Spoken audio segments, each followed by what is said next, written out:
What's going on, everybody?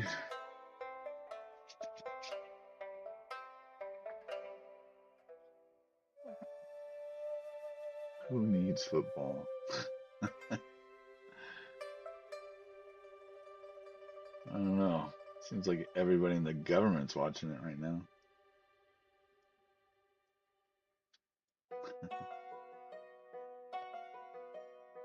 Alright. Oh man. So just thinking about today, since I can't do any more animations, I might just go around and see if there's anything that looking a little plain and put some more objects in the game. Um, Maybe some more lights. Uh, the animations are just gonna have to wait, and I'm gonna have to do those offline, as long as I'm doing them in Blender, and OBS doesn't like Blender. So, hey, Farles Barkley, how's it going? How are you on this Super Sunday?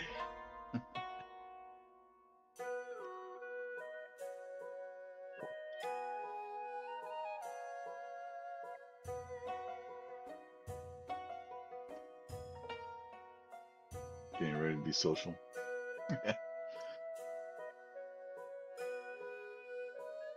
for too long.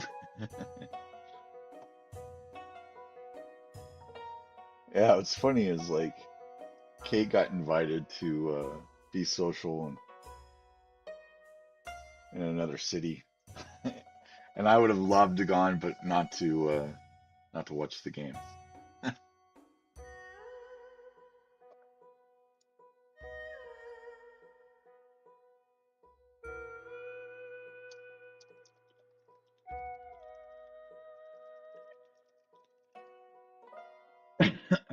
There is an ad. It's getting ready to start in about 10 seconds or so.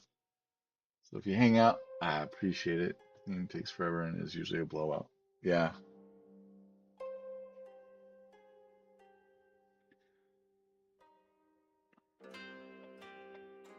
so we leave.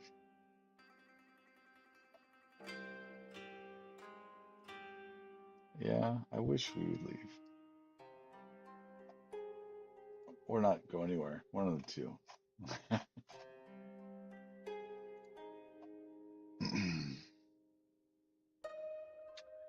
Yep, we are. We are.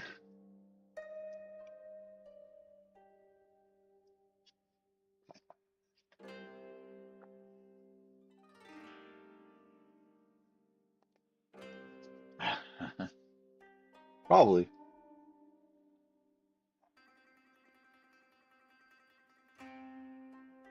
All right.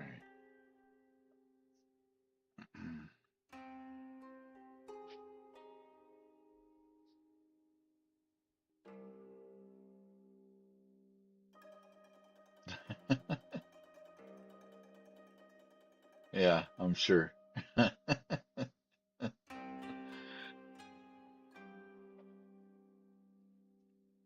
There was a show. So I'm not sure. Are you an ad? Or you just responding to Keith? I don't want to answer you if you can't even hear me.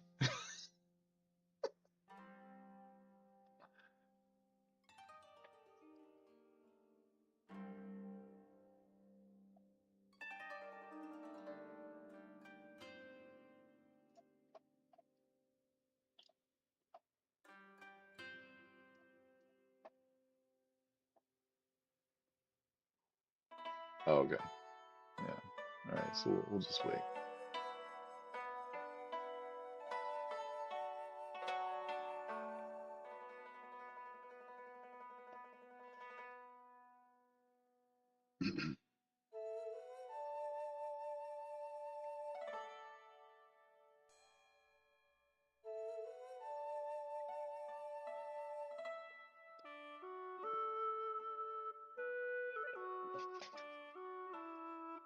All right. Now you're back. Uh, I laughed at the CSI thing. Um, Kate was watching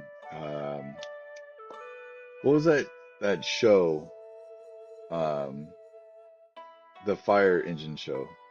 But what was that called? Like 911 Austin or something?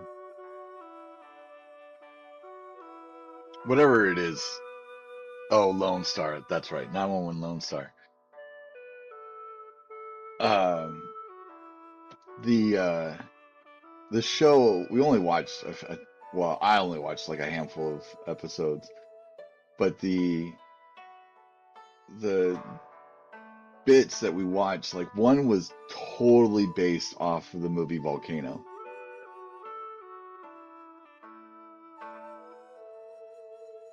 Chicago Fire, Chicago Med, Chicago Blue, Chicago PD, Chicago, etc. Yeah. I mean, it's so funny how they just take a show and then they just take another storyline and just slap it in there. Chicago the musical, also about police and firemen. Chicago the musical is. Hey Dad, Yes. um, can you really? I'm just kidding. Go ahead. Can I what? I think I wait here because We'll go tell mommy because I'm streaming right now. um, Let's see yeah, the episodes in those shows that are clearly a remake or other shows or events. Yeah, yeah. I was just kidding because we were talking about that.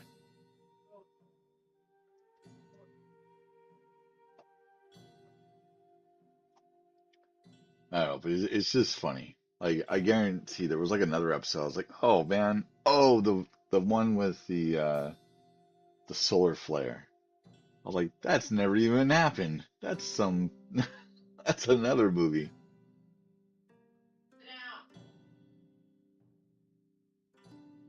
It's so bad that you can't even if you can't make a new show, why just keep the other ones going? The CSI we watched yesterday, and we both were like, "This is literally a remake of the documentary, The Staircase." Yeah. Well, I think it was one of the CSIs. I don't remember which one. It might not even been CSI. It might have been that Law and Order, and they took the. I don't know if you've ever heard of the West Memphis Three. It was about three teenagers that supposedly killed these three kids. Yeah, okay.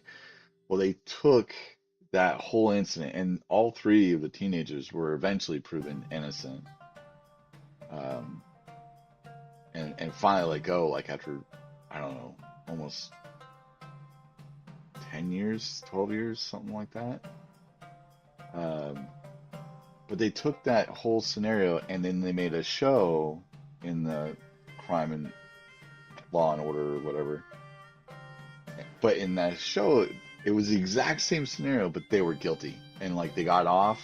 And then they're like the rest of the show is them talking about how they did it and got away with it. And I was like, man, that is really, really shitty. Like these kids' lives are destroyed, and you took that whole scenario and then played it off as if they were guilty. There is no original ideas anymore. That's why I think a lot of shows are just horrible. The writing's usually terrible. And it's also because when they do take ideas from something else, they don't even implement like the message behind what the original show was trying to do or the original content what they were trying to do. It's really sad and pathetic. Don't make a show if you just let the show go away. You can't keep it up.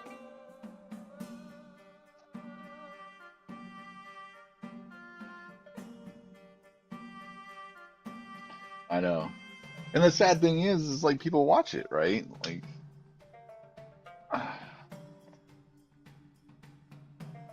can't tell you how many stupid ass shows I watched just because someone had it on.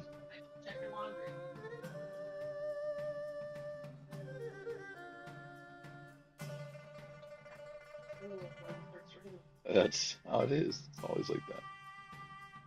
I don't know why I'm so cold today. Huh? Well, that's an everyday thing. I'm always cold-hearted. Ugh. I say that, and I know there's a fan on above me, but we turn it off, then it gets all like the. I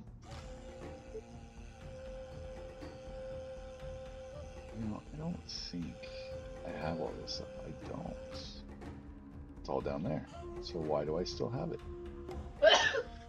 Started learning C sharp, and the book I'm reading has a bunch of Unity projects in it. Yeah, that's because C sharp is mainly what Unity uses today. So I'm basically Unity Pro. Nice. Hey, I mean, to be fair, it's actually a relatively easy engine to get used to.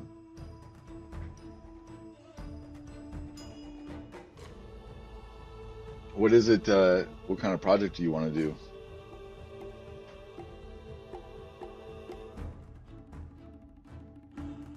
Like, what's your goal for learning C sharp?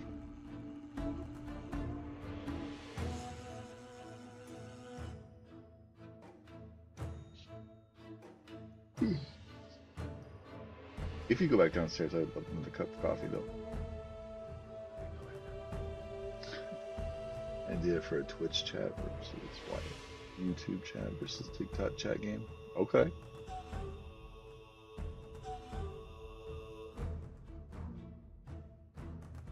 You should just make a, like, don't worry about the whole game, just make a single, like, demo in a sense, and then go from there.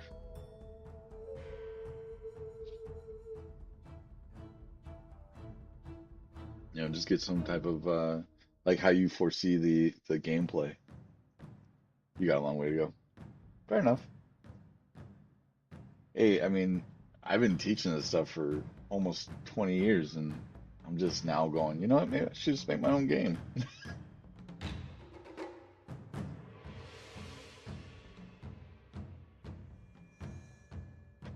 I mean, I've made like little tiny level examples to show kids and stuff like that.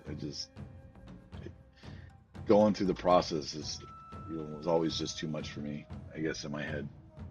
That was made in GameMaker, but I absolutely hate that. There's no UI stuff built in. Gotcha. I mean, the UI stuff's in Unity is pretty nice, I think, at least. Spending like 2 months trying to make a text box work in GameMaker made me pull my hair. It's actually relatively simple. I mean, if you haven't done it yet, at least in Unity, I don't know about GameMaker, but they actually have a whole UI set up here, and then you just reference the text fields and stuff like that. Yeah. No, it's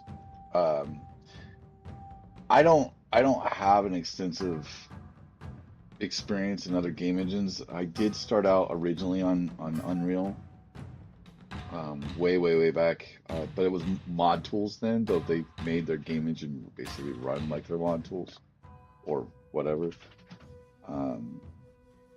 But I've never played with GameMaker, and I've never played with like Godot or any of those. And stuff at least started already for me. It's huge. Yeah, no, yeah. And there's gonna be a lot of things from what I understand in Godot that is still rudimentary, just because it's, I mean, it's a little not old, but it's not brand new either. But it's open source, so there may be some things that aren't fully developed. But again, I haven't checked out Godot. Maybe one day I will, since it's a free engine. Yeah. I mean, there's nothing wrong with having something that's completely royalty free no matter what you do with it. But the services there are a lot more limited too. So trade-offs.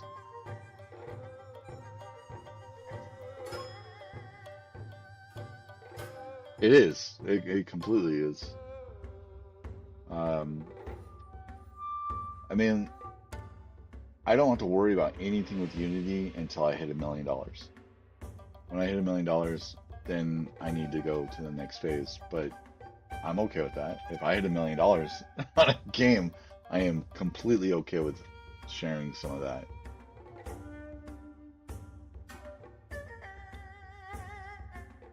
Yeah, yeah, exactly.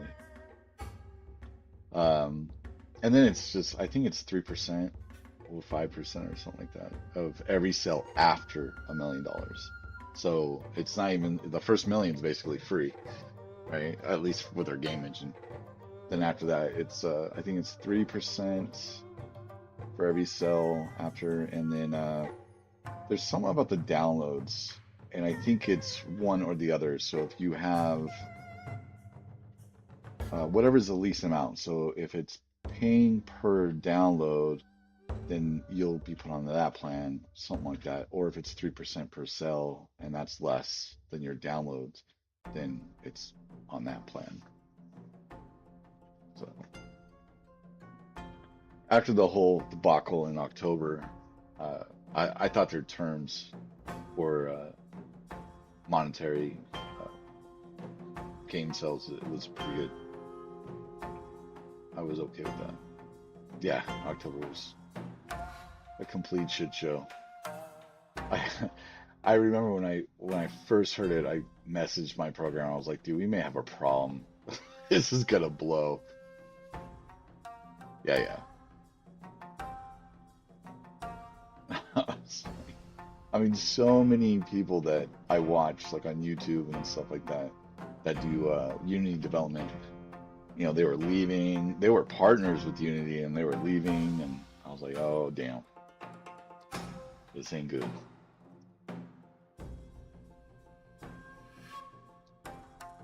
So I'm glad they changed course and went down a better pipeline.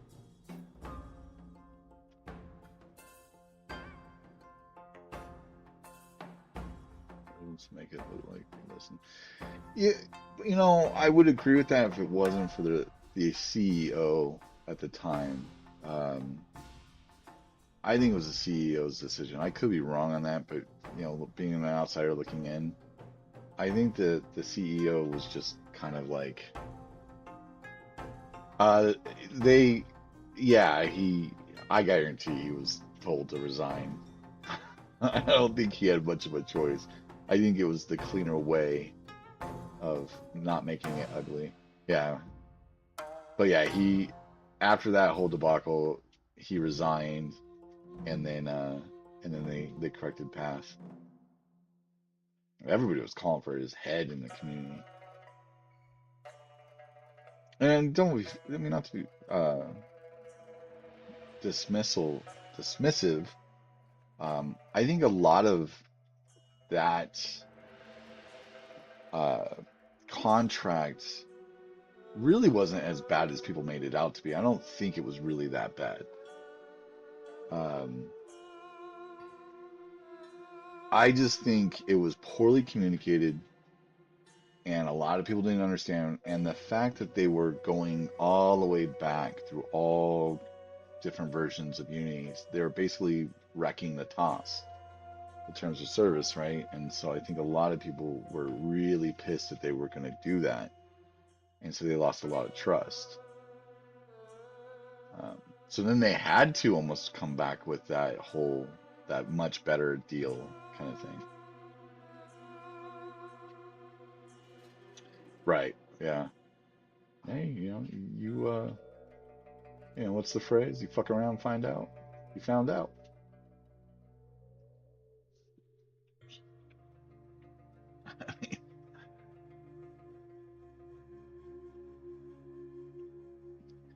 I mean, it wasn't he a former EA CEO or something like that? And so I mean, he had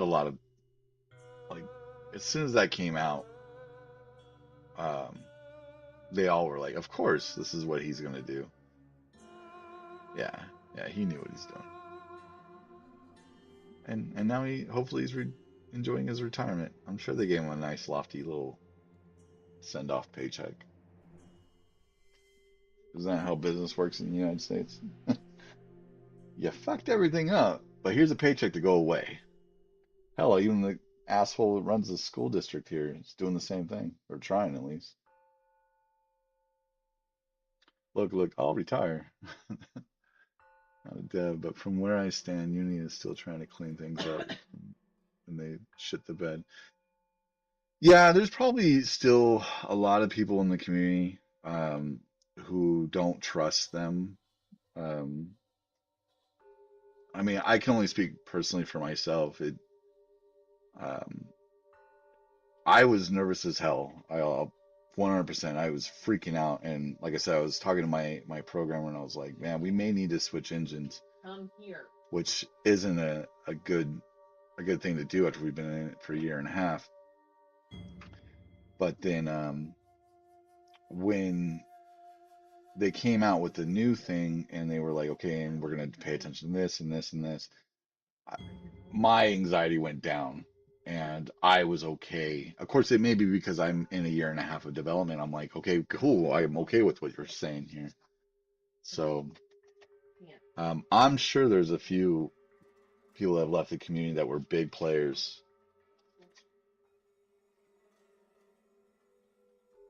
Um, Ultimately, with that whole thing, if you really look at trust is a huge thing. But ultimately, if you look at why they were doing it, they were really going after that Marvel Snap money and the Raid Shadow Legends money. Because if I'm not mistaken, I know Raid's built off of Unity. I don't know about, I think Marvel Snap is too. And I think they were going after that type of money. They wanted to see that when people were downloading that game consistently, because they're free to play games, um, they wanted that. That was how they were trying to grab some of that money. And you also got to look at it from a business perspective. They're not making any money if a game is sold for free. And they don't they're not like Epic. Epic has the Unreal series. They have a game. They have Fortnite, if I'm not mistaken, is under Epic.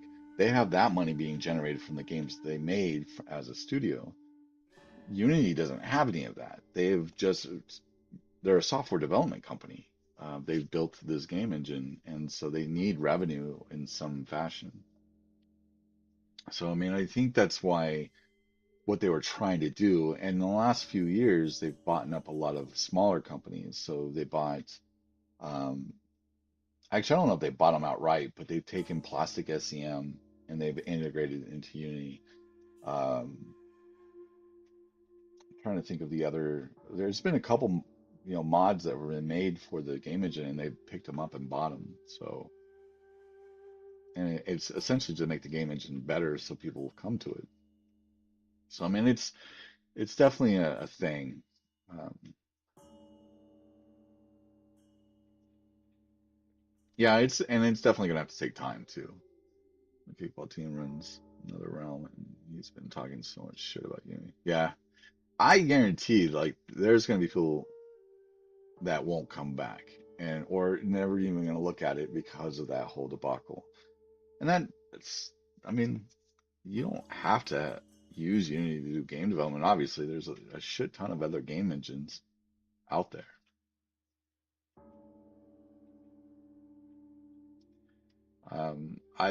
I've been in it. I mean, I was a little reluctant at first. I mean, this is like 2010, somewhere around there. Um, but because I used Unreal before that, and then when we got Unity at the school, I was like, okay. I actually wanted to go the Valve route instead of Unity, but Unity is pretty good.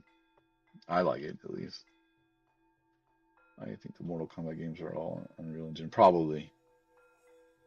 Yeah, I definitely think there's not a lot of major game engines anymore. Um, I mean, don't get me wrong. There's a lot, but I mean, it used to be that every game almost had its own version of a game engine. But the Frostbite engine's all EA at this point. They're trying to integrate that into their sports games, which they've kind of done already at this point. The Battlefield series. Um, I don't know. There's a lot of game engines, but not as many as there is games, I guess is where I was going with that. And that's because it takes years to build game engines.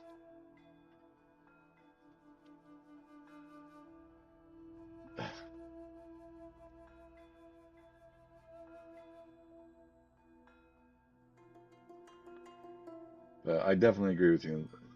You kill the trust, you kill a lot of business, and that's unfortunate. But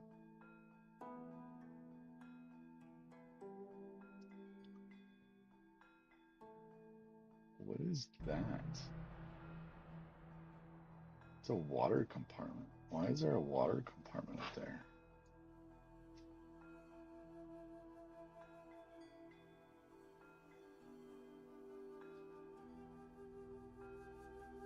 How do you obtain the source engine? Um, so I think Valve's actually pretty open to getting it. I think you can just sign up for it. Or if you have, well, it's been a while. Like when we got into Unity, uh, Valve was doing like a program to have your entire game development program at your school. They would provide pretty much everything, including the curriculum, all this stuff. And at the time, I was thinking that was really, really cool because it would teach um, how to use the source engine, obviously, but just some different aspects, how to implement sound, how to get certain nodes to work, all this stuff, and it was just really cool. Um, and so, yeah, you can just get the SDK. Source is the first Valve engine to support anti-aliasing.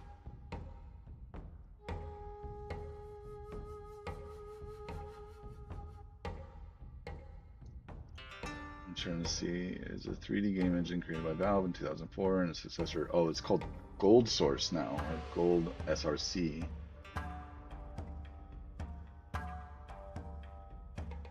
So not all Source games have Valve anti-cheat. See Apex Legends. This is a lot of it's talking about its specs.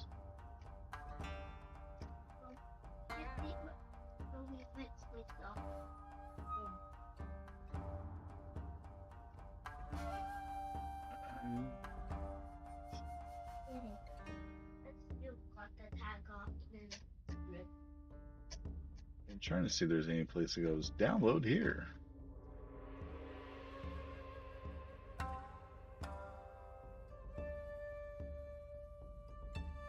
I mean, there's a huge community that does,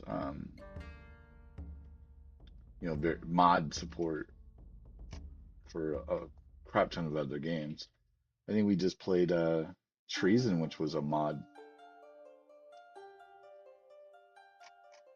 I mean, it looks like it's still using the source engine, even though they're not doing it as a mod anymore, are they? Yeah. But I think they're using the source engine. Oh, yeah. Yeah, the game was pretty fun. Let's see. Treason, game engine. Treason, game engine. Yeah, it's source engine game. All right, Farles. No worries. Enjoy the game.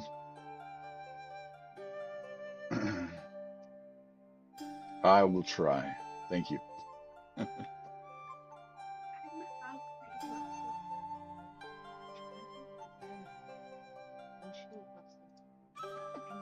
Have a good day, man.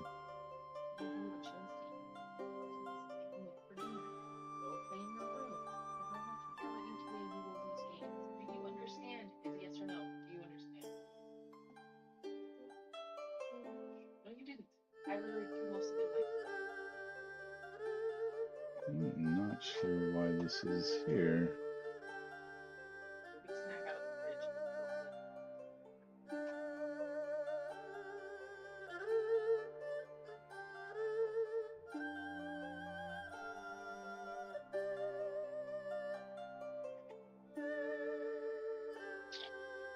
quick. Oh, actually, I do know why that was there. I think that is. Let's find out. Play. Yeah, okay. That's why that's there. Okay. So the idea is that you break this down, and when you bust through this, it's going to give you an object, and that object needs to be pushed, using these they look like waterfalls, but they're really supposed to be like air things. And then you bounce it into this position, and then the rest of the water fills up.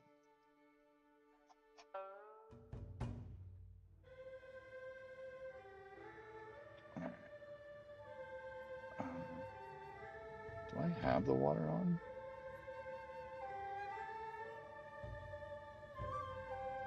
I must.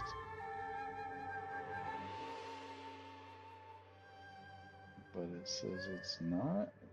Oh, it's not on.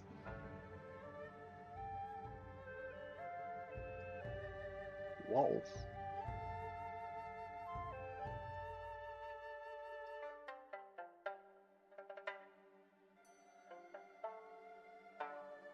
All right, let's see. Is that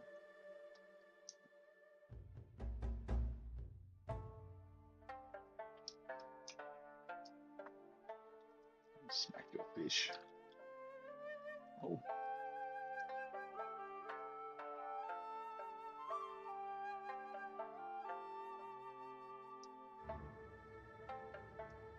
mm,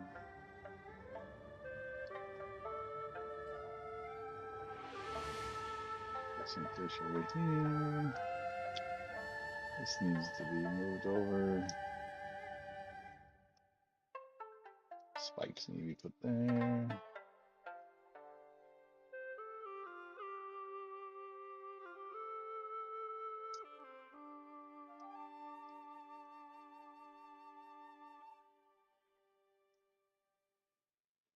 Okay, so just this part here.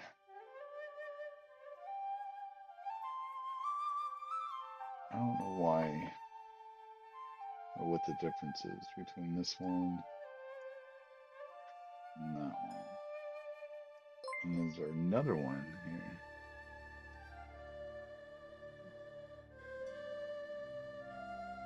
Hey, Jash, thanks for that follow. Oh, and we're in an ad break.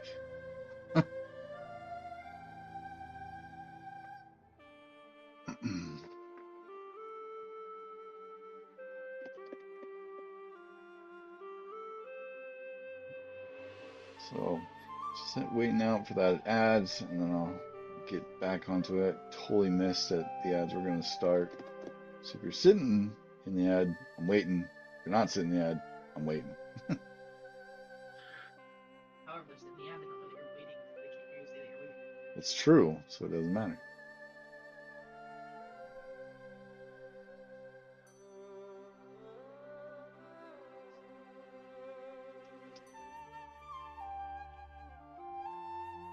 I wonder if there's a way that every time an ad comes up, if one of those can pop in.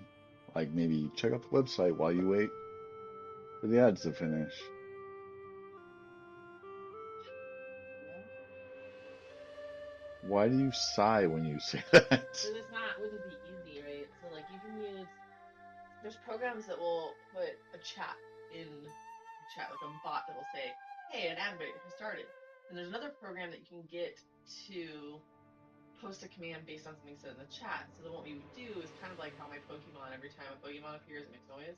You'd have to have the second bot talk And to the welcome first back. bot. Okay. So the second bot would talk to the first bot, and the first bot would post about the ad break. The second bot would have to go, oh, okay, so now check this out. So it's like Gotcha. botception. Botception. Yeah. Hey, Dave, I don't know if you heard me, like if you got sent the ads as soon as you came in or as soon as you followed. Thank you for that follow. How are you today?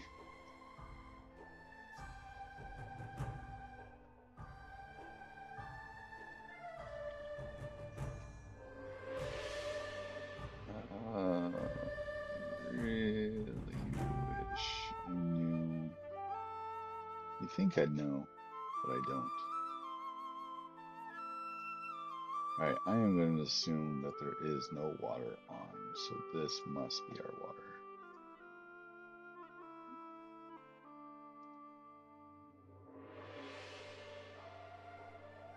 Okay.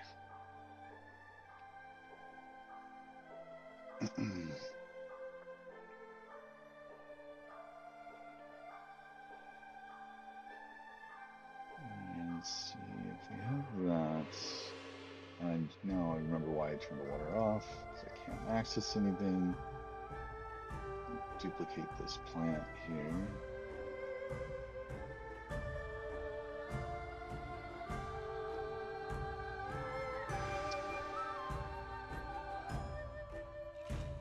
And I didn't duplicate the plant, I duplicated the light. Amazing.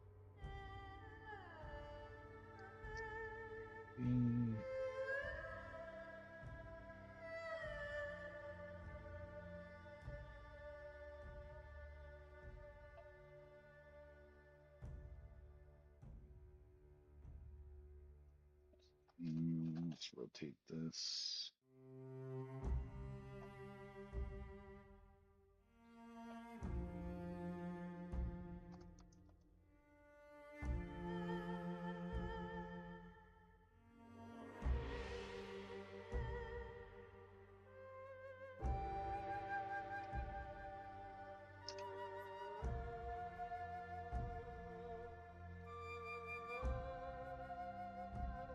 Oh, grab all those lights too.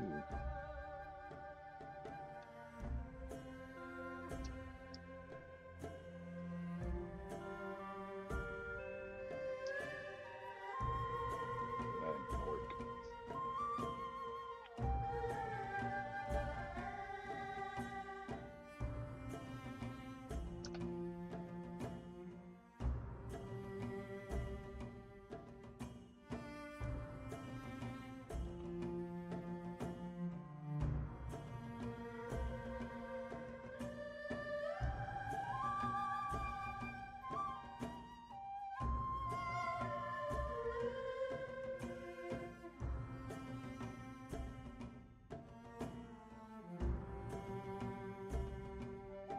Eventually, with these working with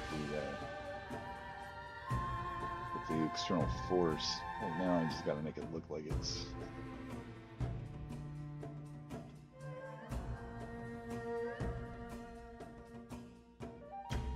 You, not sure why you're that color.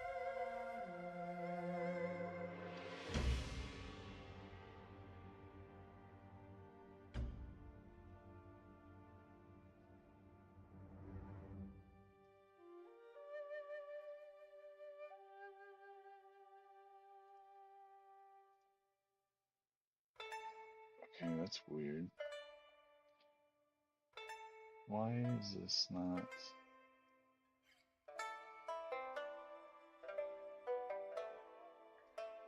Where is that image?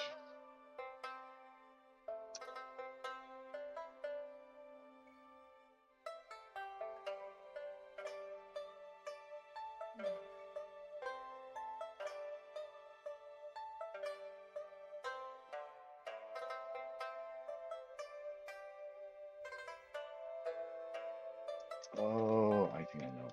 Okay. Still weird. This.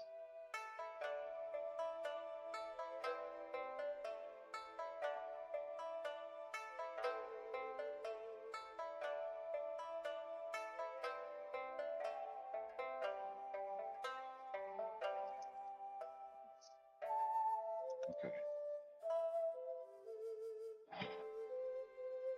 So, gear connector, shadow. No.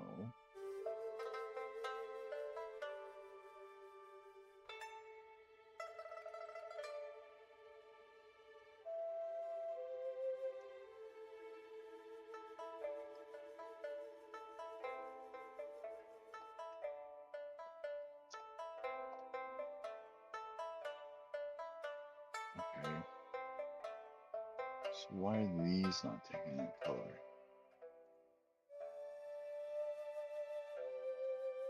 And why is it the first thing I'm grabbing?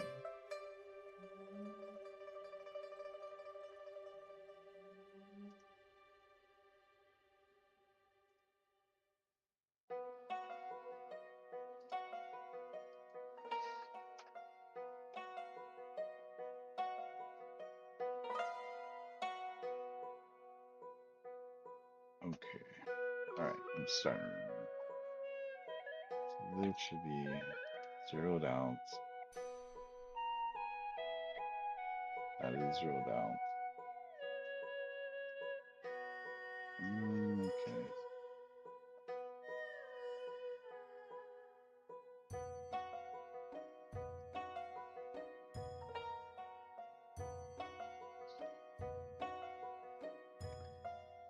Just really weird. Okay, so that makes more sense. The shadow's supposed to be -6, -1, and then this should be, yeah, there we go. I am setting this up to where these things are being rendered up in front. And then actually, if you can see the color differences here, I'm trying to figure out why these didn't change and these got changed. That's what I'm doing. Hey, I'm saying you talk. I'm giving you a lip. I'm give you any lip. You gotta be entertaining. I am trying. But I'm also kind of confused on why certain things are working the way that they're working. And so I'm working them out in my head as well. Think out loud. I am thinking out loud.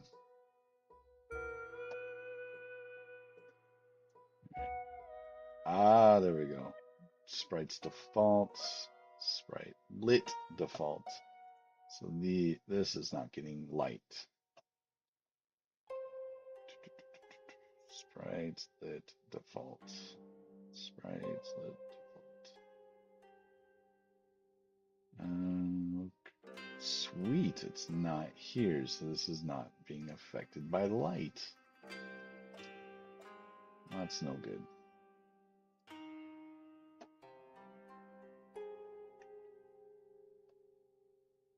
All right, so we need to apply a new material to this. Or, The kitchen on fire? hmm, Yeah, move it. What? I didn't eat the carrot, but can I have a gummy bear? Sorry, no. You have done everything I've told you not to do. Go play in your room until it's dinner time.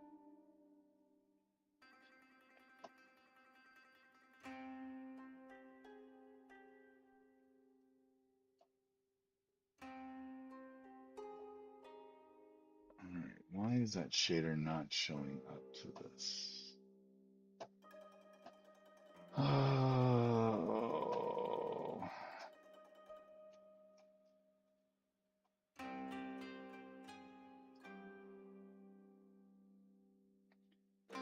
You'd think if one is being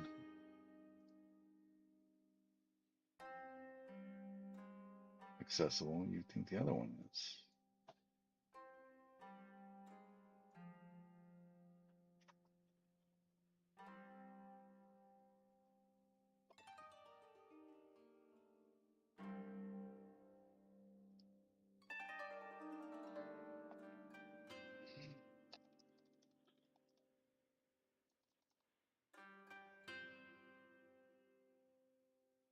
Oh, no. No, trying to fix it. That's what I'm doing right now. Trying to locate that material.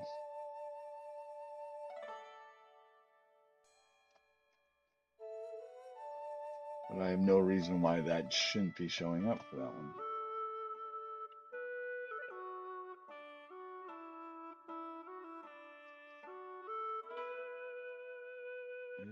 Is this one works?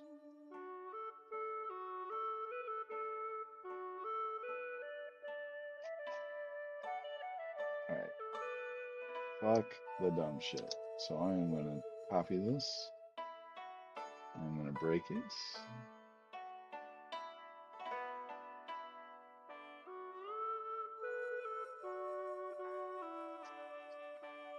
Prefab.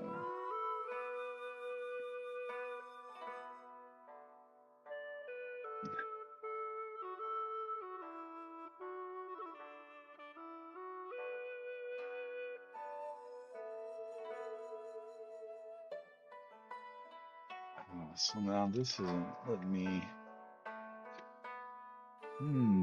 It's been a while since I looked in this.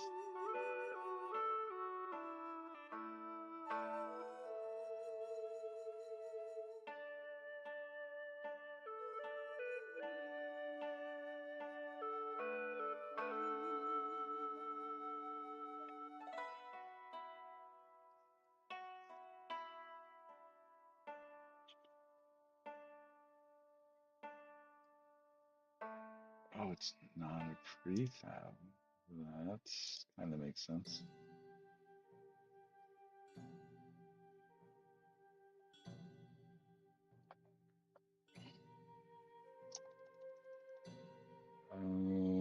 Let's see.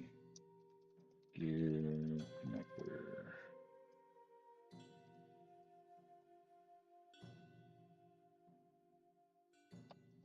Pivot connector. That works better. And I'll take this. Oh. Okay, so now it's working. No, it isn't.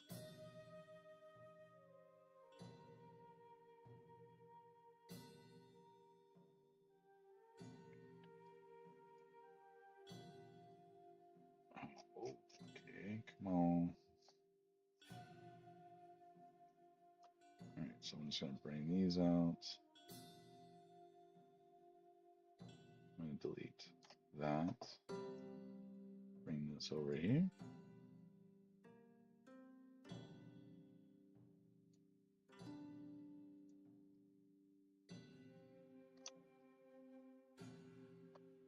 Drag those into there.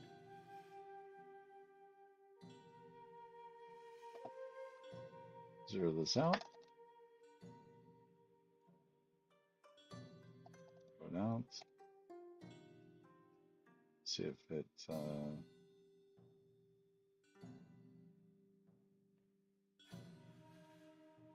which way is this going? This is going nowhere.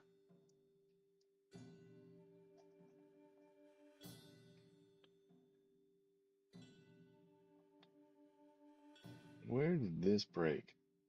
Like, what the hell is going on here?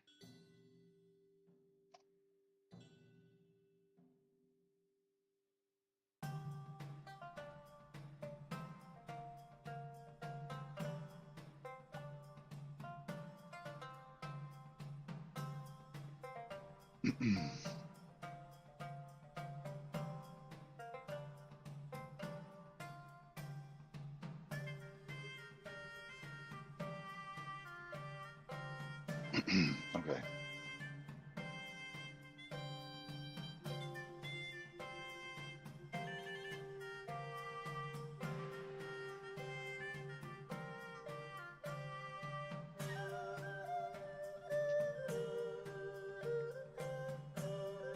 I really should make prefabs of these so I don't lose them and break them.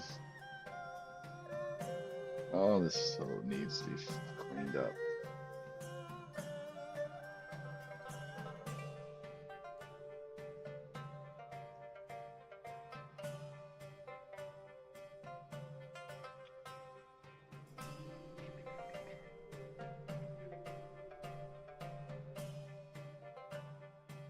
don't know why we have so many of those. Alright, let's just create a new folder in here. All these ears. Ear.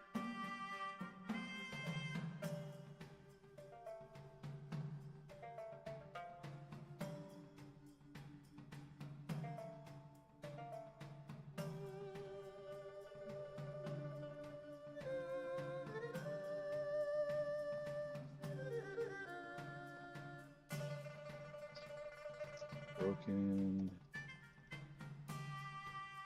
ear.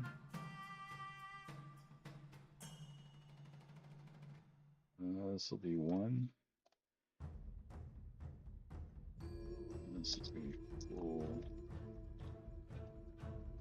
ear.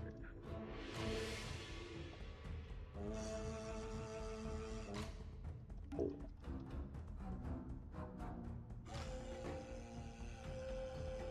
Okay, so I'm just going to copy this name. Old ear.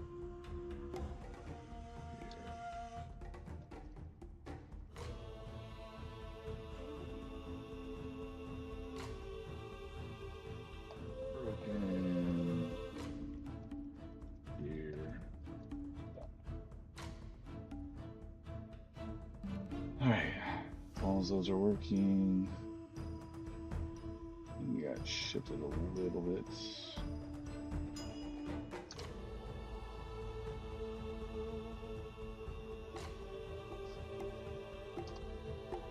Oh, that's the wrong way. 105.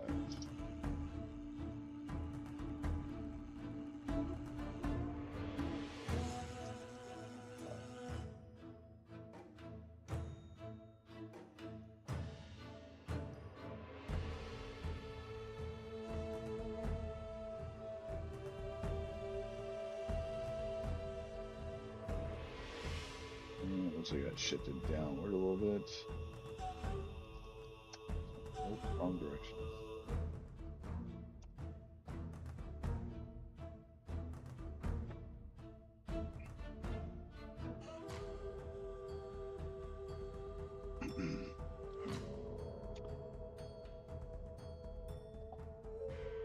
See, this is why I knew I should have came back in here and started working on this again. This is Broken Gear 1. So we're going to say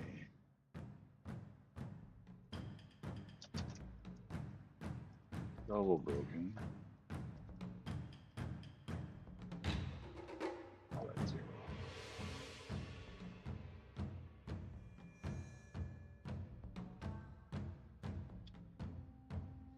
Make that a rehab.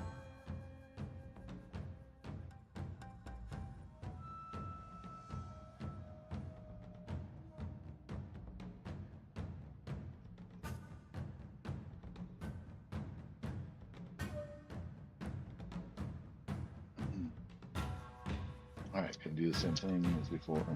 Come over here, actually gonna break this. Unpack completely. This, that. We're gonna steal that.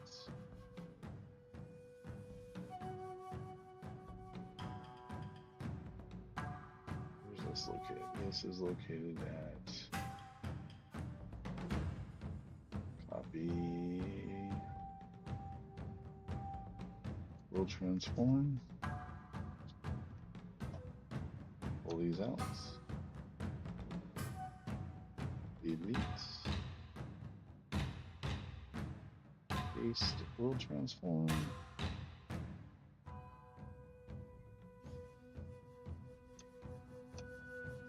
And make those a child. Boom.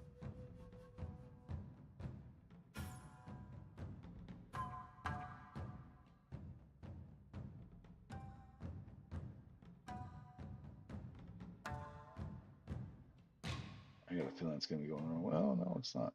Sweet.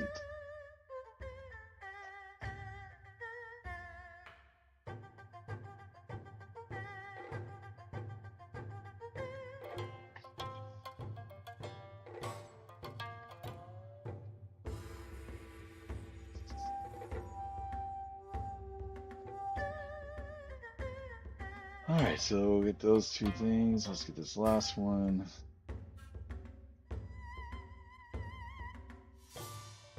I don't know why I didn't just make a copy of that twice, but whatever. Break. What now?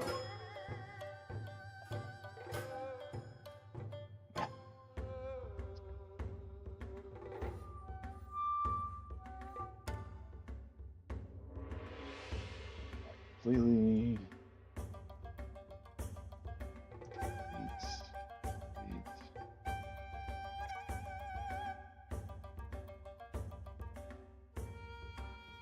Same scenario. Copy will transform.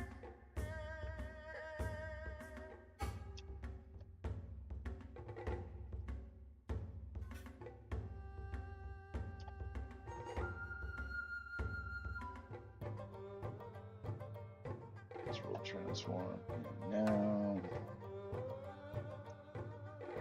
In.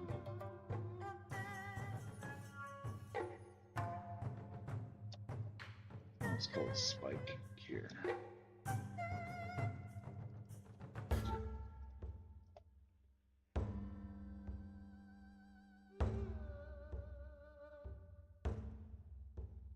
And that should be going the right way again.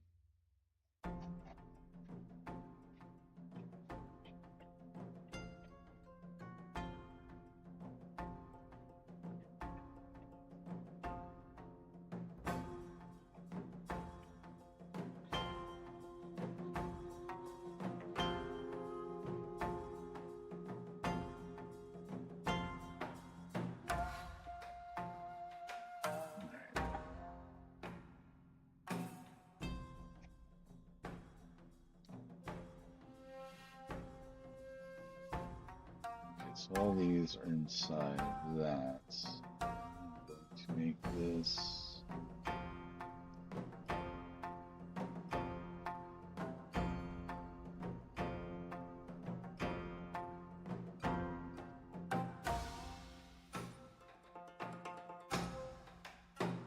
let's make this inside. All this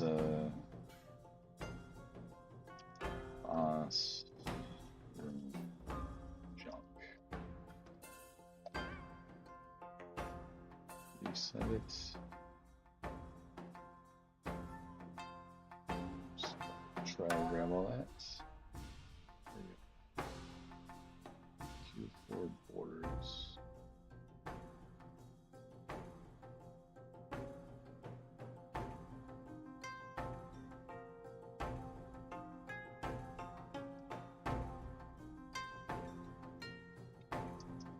Interesting. Make sure I already had that.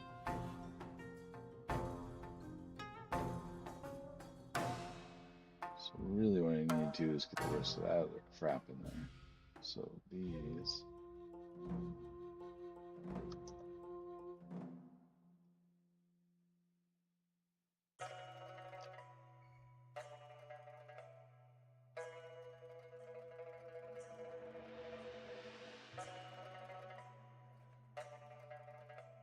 Those in there.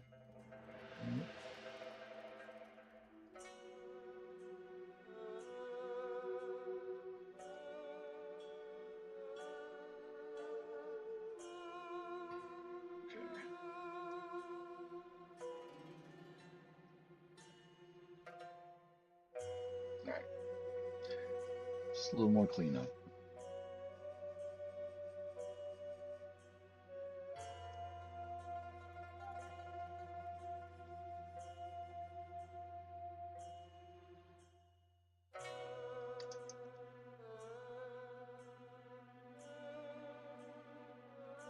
I think these are meant to go into that. Gears, okay.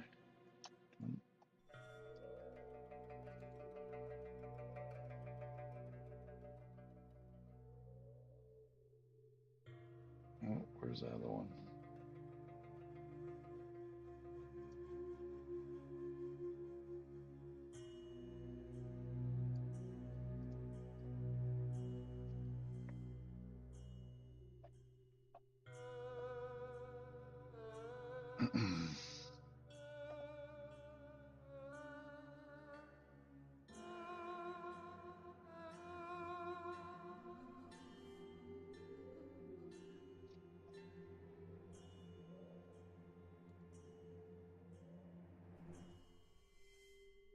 What you doing?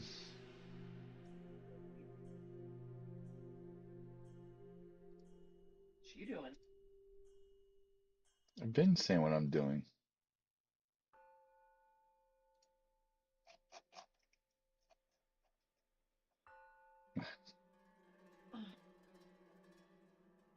Um, where is? There they are.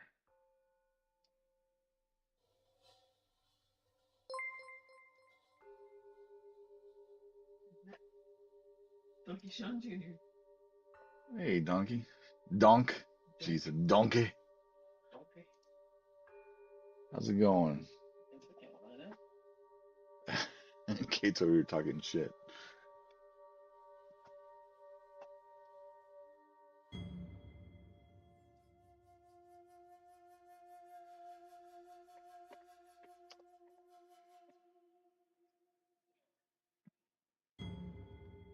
Not like we're not used to that though. Mas. No. No, dude, I was telling you.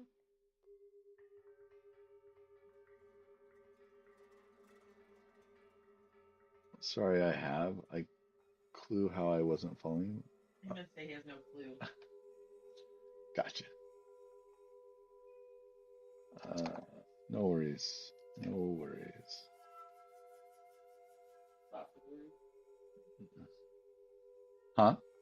Lots of worries. Lots of worries. Apparently, Kate has lots of worries. It's okay. What should I call this? Like pollution blur? Pollution particles.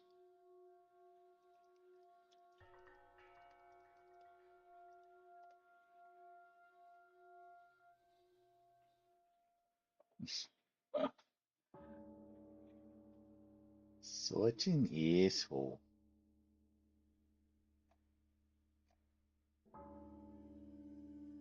And we're in an ad break, so there you go.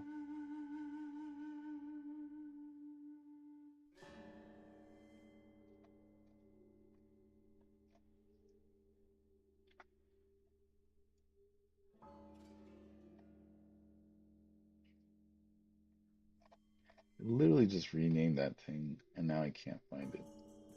Poison cloud.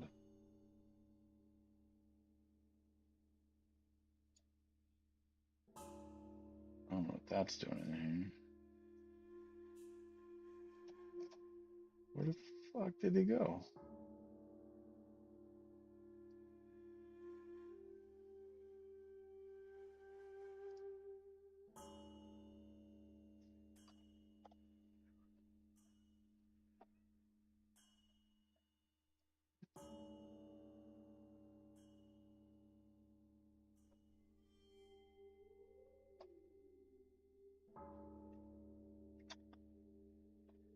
That's garbage.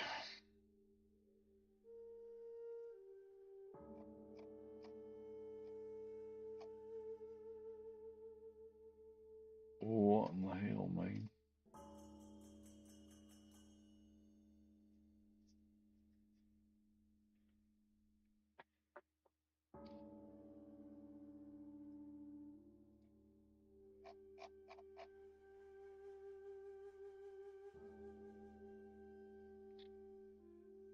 Alright, let's try this again, I guess. Let's see. Oh, actually.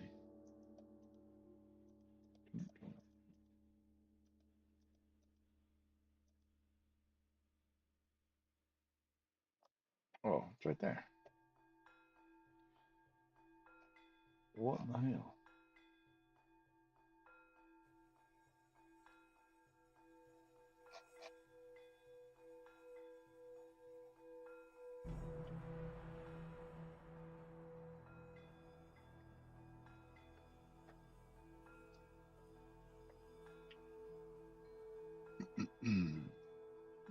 just needs the adjusted start size.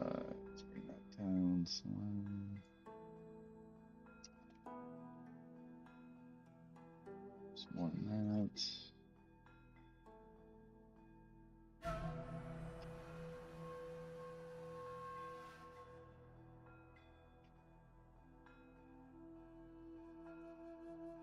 Let me make this a little bigger.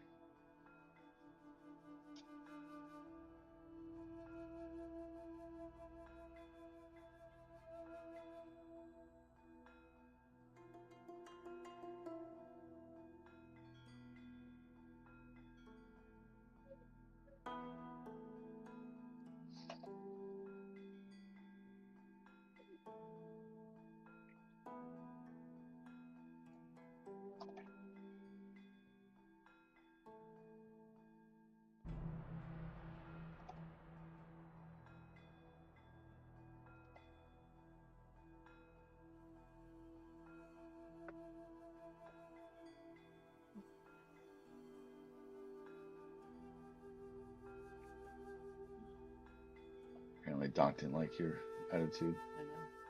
I know.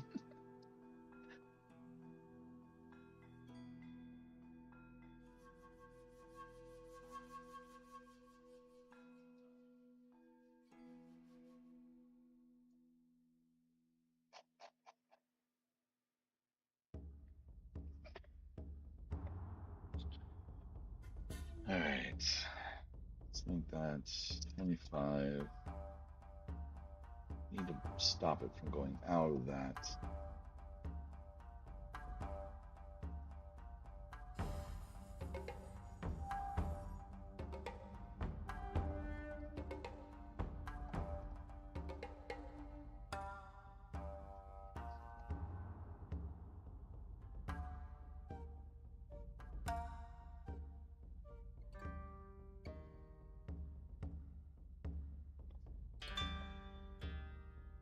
So I do 180 and then rotate this.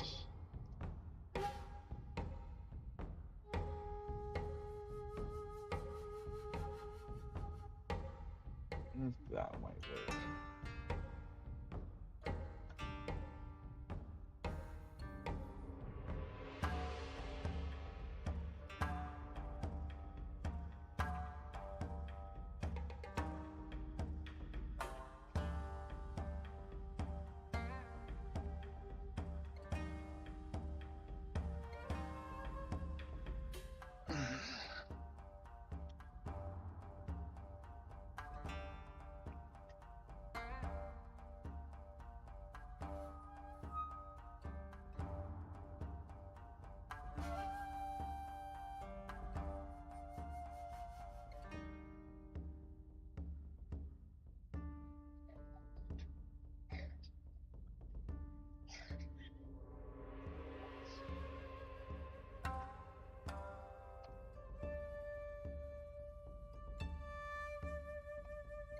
One and two.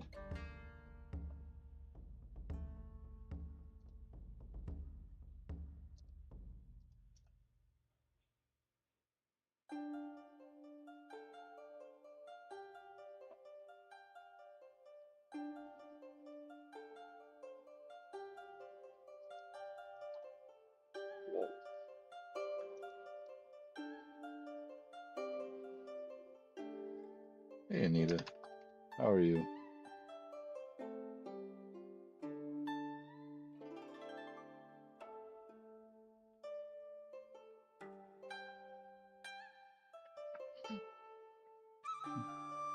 Good. Actually, decided to go back to the demo so that way I can start taking screenshots once we get our combat system or the animations in. If you check out the website, I put up a screenshot for a background. I mean, I don't know if it's worth being something to put up on like Reddit or anything like that.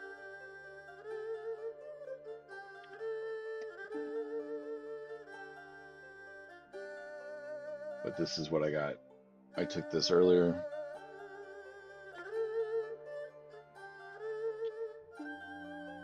but I want to put. I'm going back through the level right now to put more stuff in there to make it look a little bit more of a world, not so sparse. And so once I get that in there, and I also want to get like combat shots of actually hitting the enemies and stuff. So once I get that stuff, I'll be, you know, I'll have a lot of screenshots, and then we'll have our Steam page as well. Our Steam page will go up as soon as we have some decent screenshots.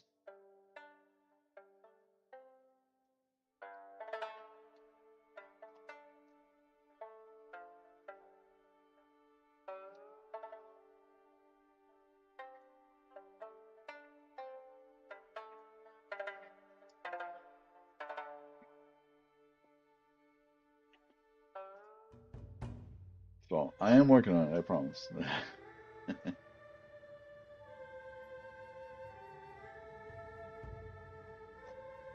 Make this pay attention to collisions. Doesn't look like it. World.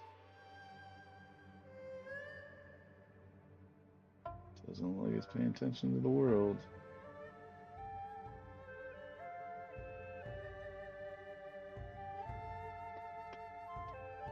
I wonder if it's because it's too big.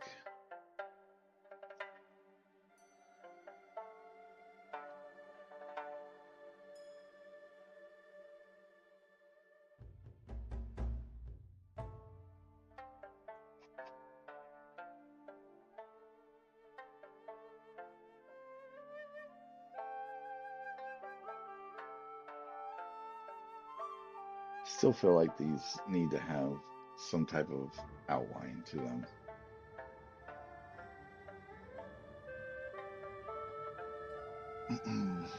Since we have all these lines and everything else, I feel like the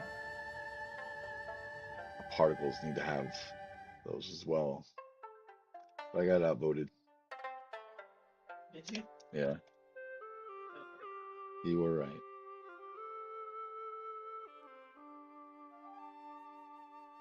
Um, Olivia looked at it as like it was like paint being dropped in water, and that's was her intention behind it.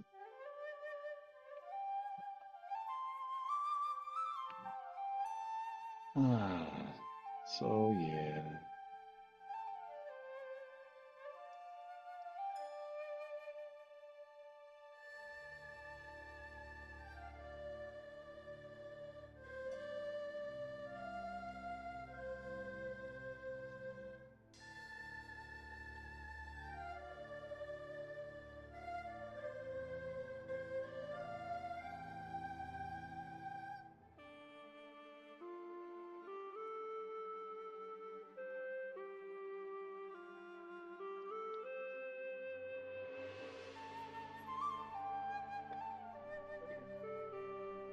I don't know.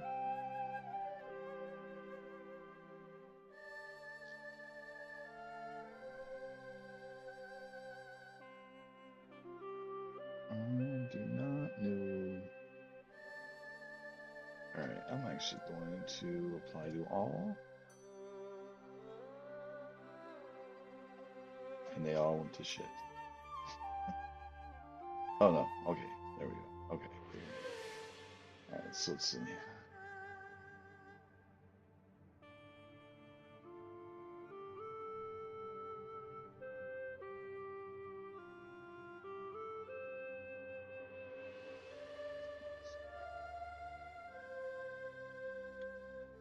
Player, player, player, player, player.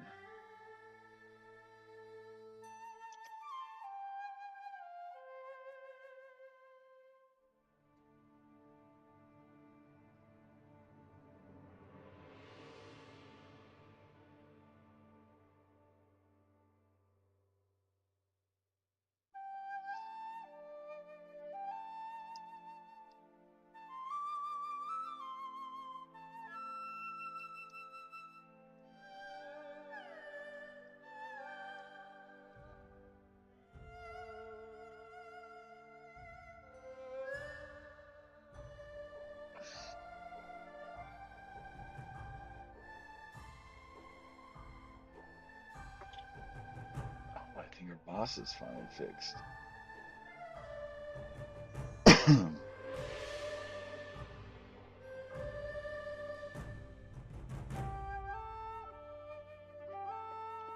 Let's go test that out. Ooh.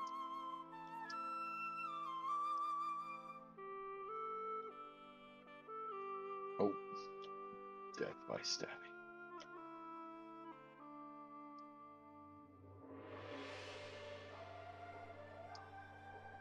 So if you come after me, oh good. So he will not chase anyone. That's nice.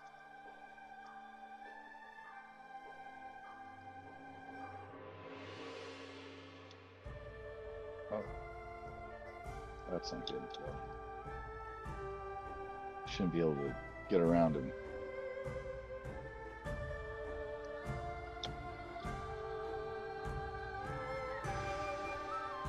Rick.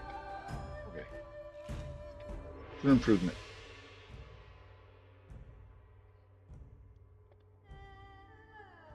Okay.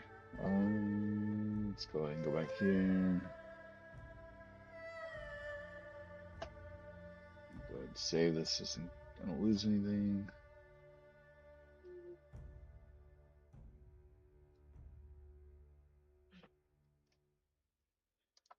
These can go away.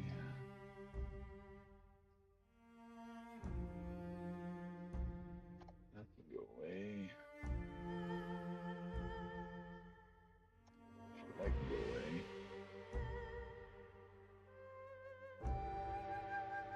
Alright, where is the moss? No moss.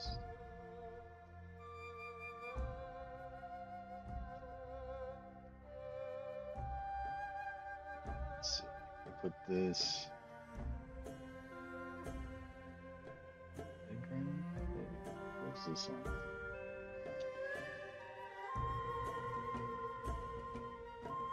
Playground. Okay. So I'm just gonna decorate some here. Make the world look a little bit more lived in. Oh, but I actually want that to be. Where's this? This is on playground 0. This on -1.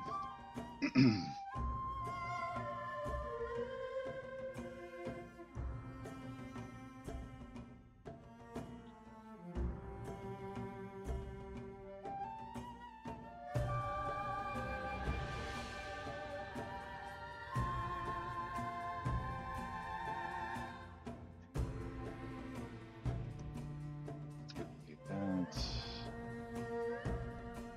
You look like. Hi.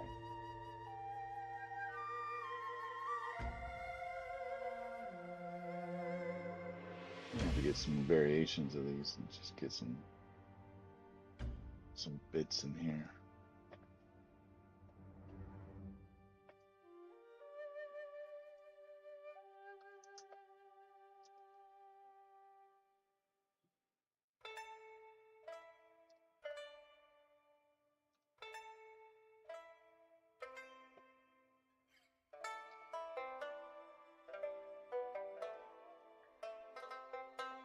Oh, that's kind of cool. Didn't anticipate that, but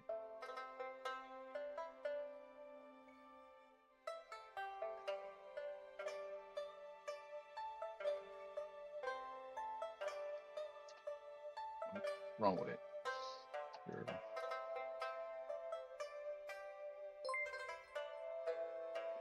Hey, thanks for that follow, Lorette.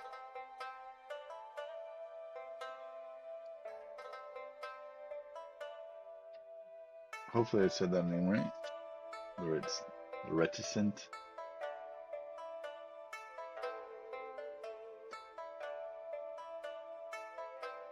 How are you today?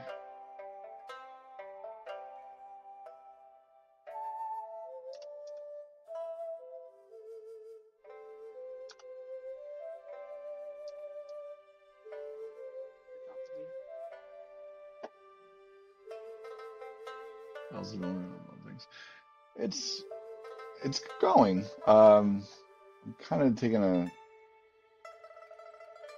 a relook at the what we plan on being our demo here, and just trying to repopulate, make it a little bit more interesting instead of sparse. Join the nice, yeah, some demo polish. Yeah, definitely, absolutely. How's your weather there? I don't even know what the weather is like today.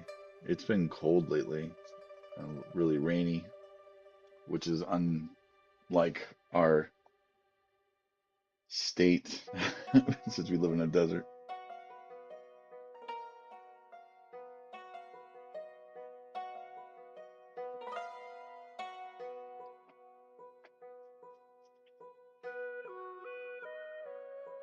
I'm sure the football teams will enjoy it if it's looks like it might be nice out. Is it sunny out, right? I don't know. I hope it's good. None of us has opened the curtains, looked out the window, nothing. Like we just been in our own little cave.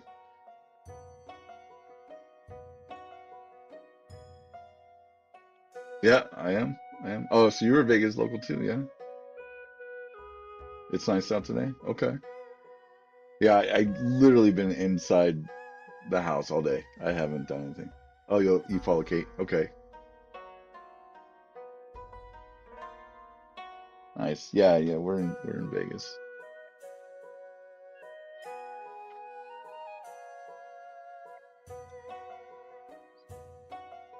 So what's your game? You got something to show?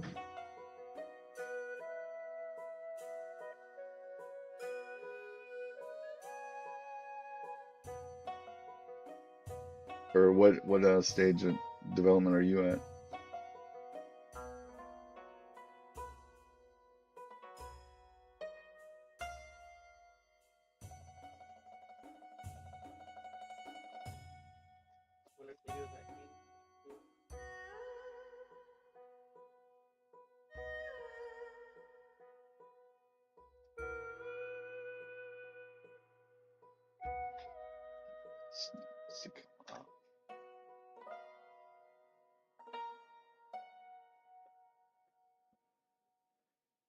I swear I just felt like vibration. Oh, maybe because my phone died. Oh no, it didn't.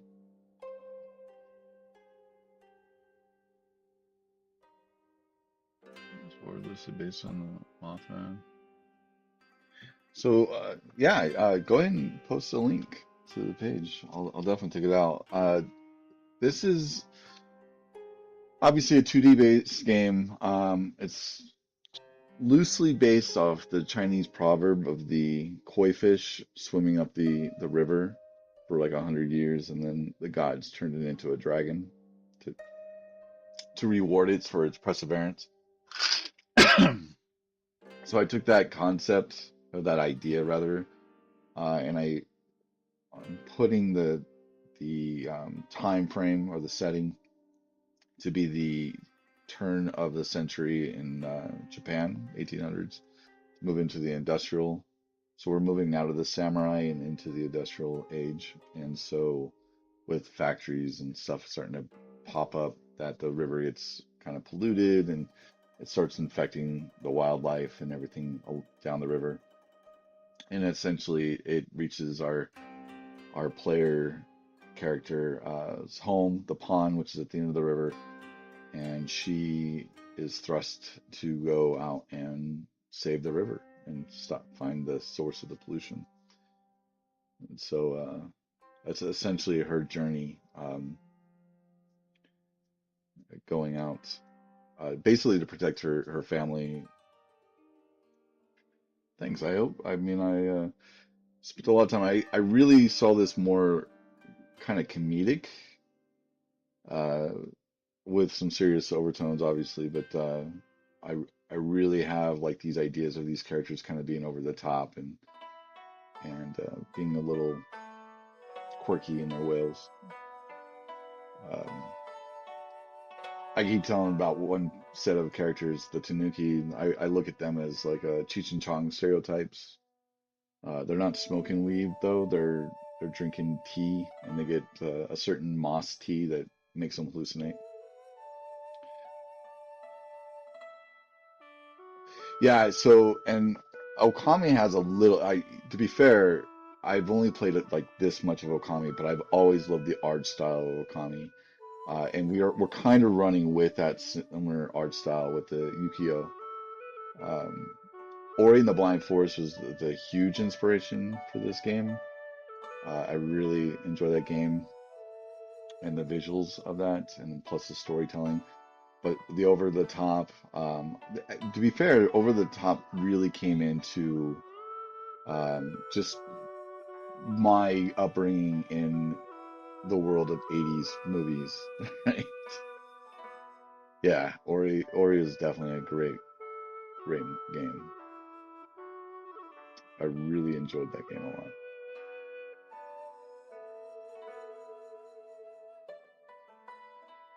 Thank you. It's getting there, right? Like it's Show some of the art. as my director just told me.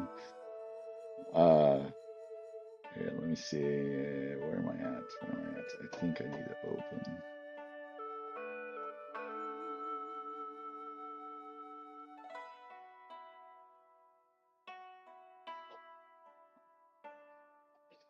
So actually, I'll run through this a little bit. It is broken a little bit right now.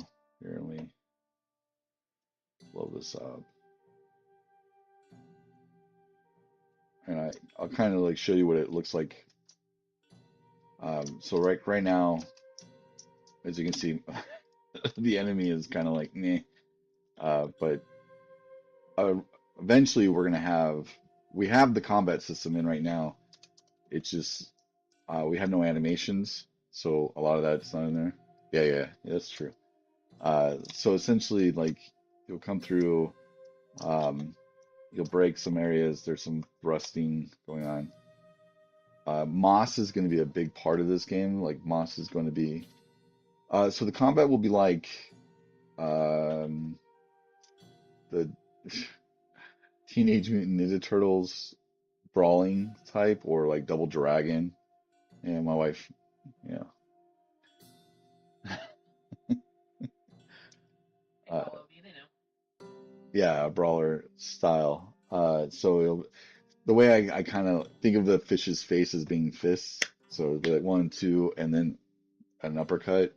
But the uppercut will be the fish's tail coming up to smack.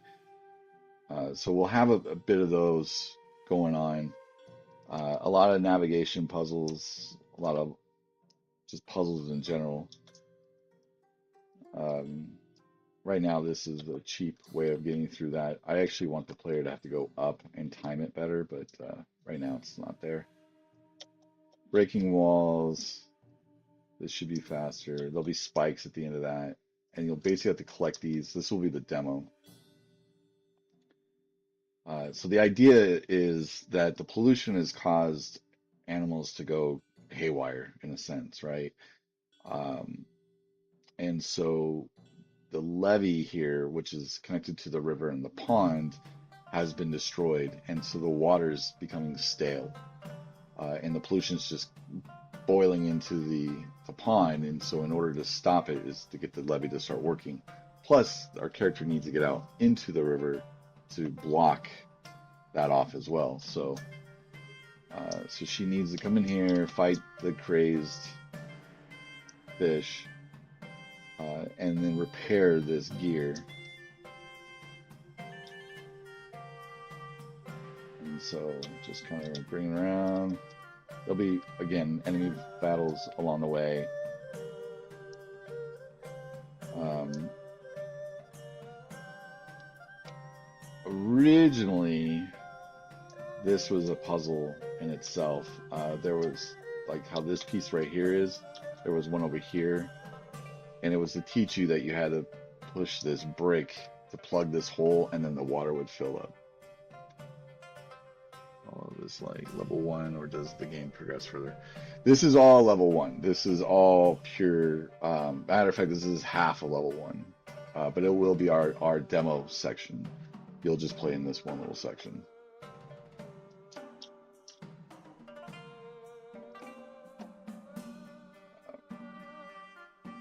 So essentially, you'll go around, you'll pick up these pieces, right? Once this starts going, the last piece is after you finish off this little mini boss guy here. And then these will start moving up and they'll take you out. Um,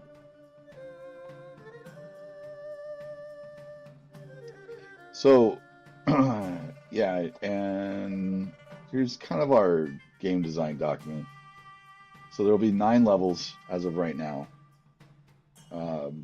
It's probably where we're going to stop because we've already been working on this for quite a while. We had 14 originally. We deleted a few and then we even cut another one out. So we go from the level 1, which is our pond, just so you can kind of see. So like this is an overview of the pond. Do I have?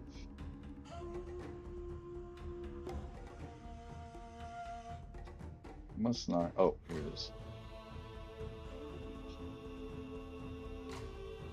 It's I don't know why it's blowing up like that, but essentially you're gonna. This is where you would learn everything of the game.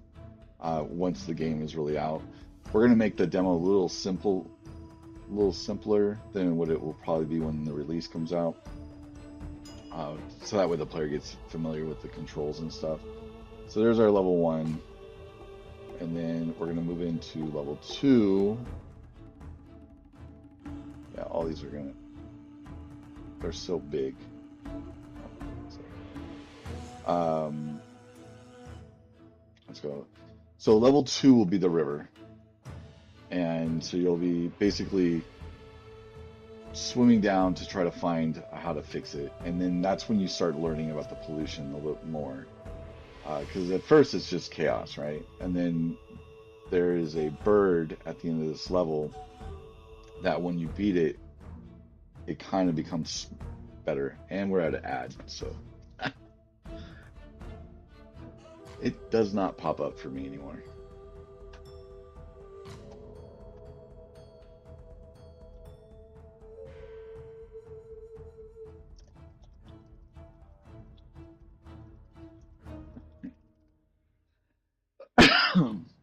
Did I get you to give me a drink?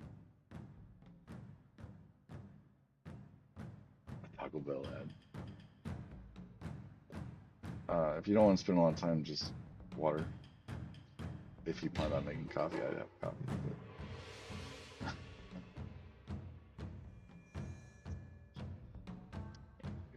I love you. You're the best around.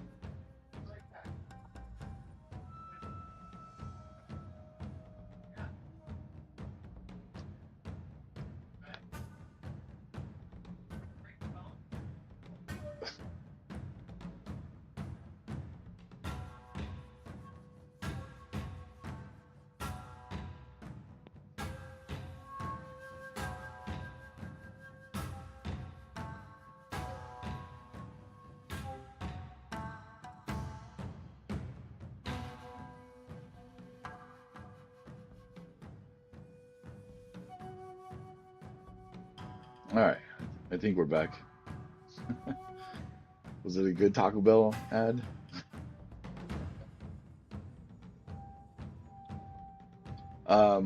So what I was saying is like, so we go into the river, and as we're progressing down the river, we're being chased to try to, who doesn't love a Crunchwrap, you right?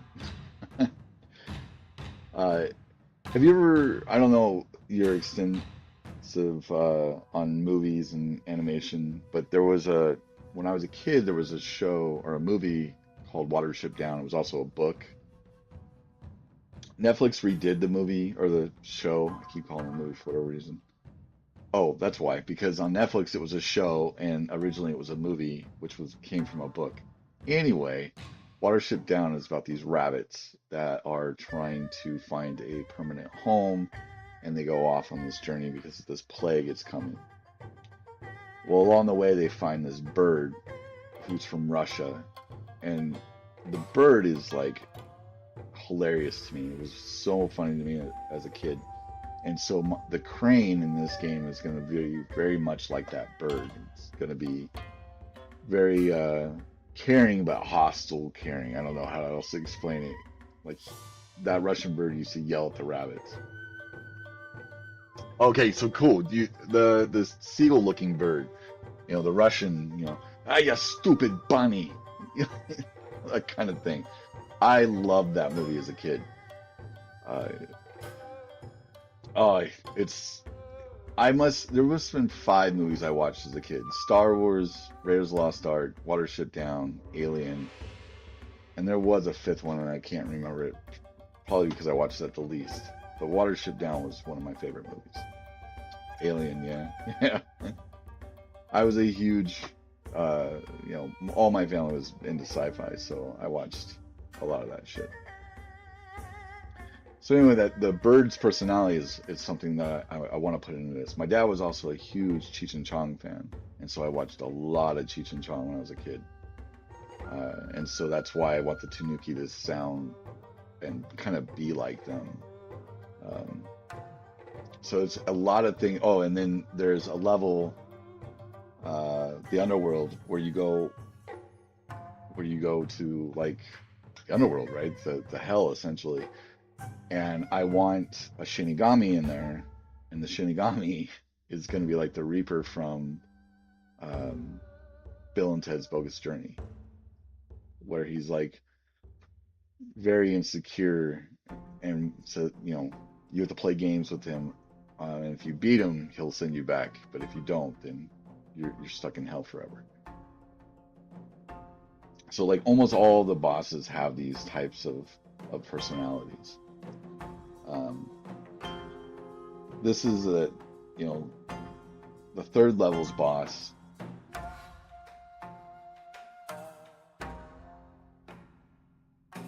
Right at the beginning, just about. The only thing that's before it is the pawn section. You know what? I think I have it loaded here. Let me save this real quick. I have it gray boxed out as of right now. Let's see, is this pawn? Yes. So. This is the most get. That's fine. I'm okay with that. Thank you. So this is what is right before that levy level, or section, I should say. This would be the very beginning. You can kind of see here some of the ideas and the plans. It'll teach the player how to move by doing actual, like, have you played Limbo? You ever played the game Limbo? It was okay, cool. So you remember how it starts, how you just kind of like, it just opens up to a black and white screen, and then you really have to kind of just mess with your controls, and then it starts moving. That's kind of how I want this. I'll have a start screen and stuff like that, but once you hit start, you're basically in here. And the way I'm thinking of it is that the player is kind of asleep, and then as soon as you move, then other things will start taking place that will, tell the player or make the player do things, I guess.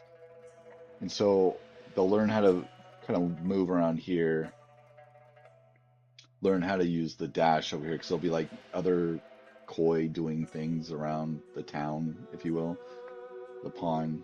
And so you'll be helping them by using your dash, and actually it's all the different ways you can use the dash. Uh, and then you'll be introduced to the first moss, which is the health moss, that replenishes health. And then I wanted the first introduction of the pollution, of people being kind of like scared, and so you have to kind of maneuver around these things that are shooting by you, which is just other fish that are like running away from it. And then you get into the ones that have been crazed, and so you'll fight those guys, replenish your health. Then you have to.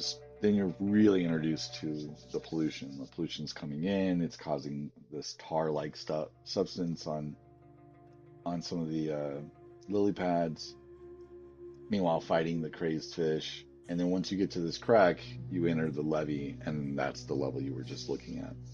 So it's really right at the beginning.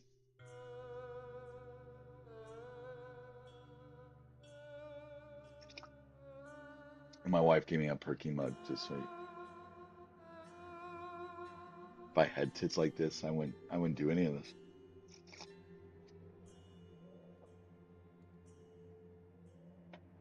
So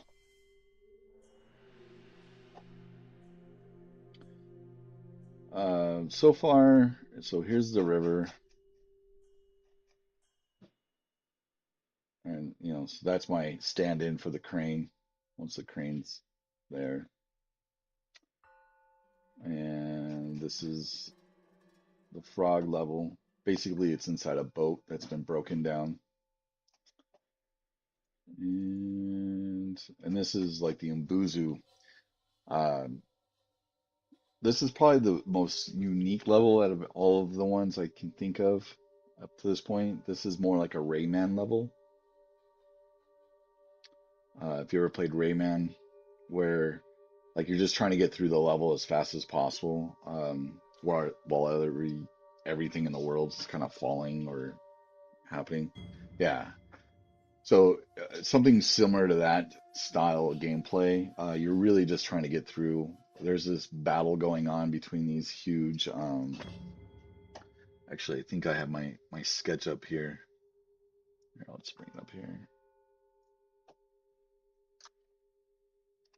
So the Mbuzu is kind of this. There are these sea monks, and whenever they feel like they're being disrespected or their water's being disrespected, um, they lava level, yeah,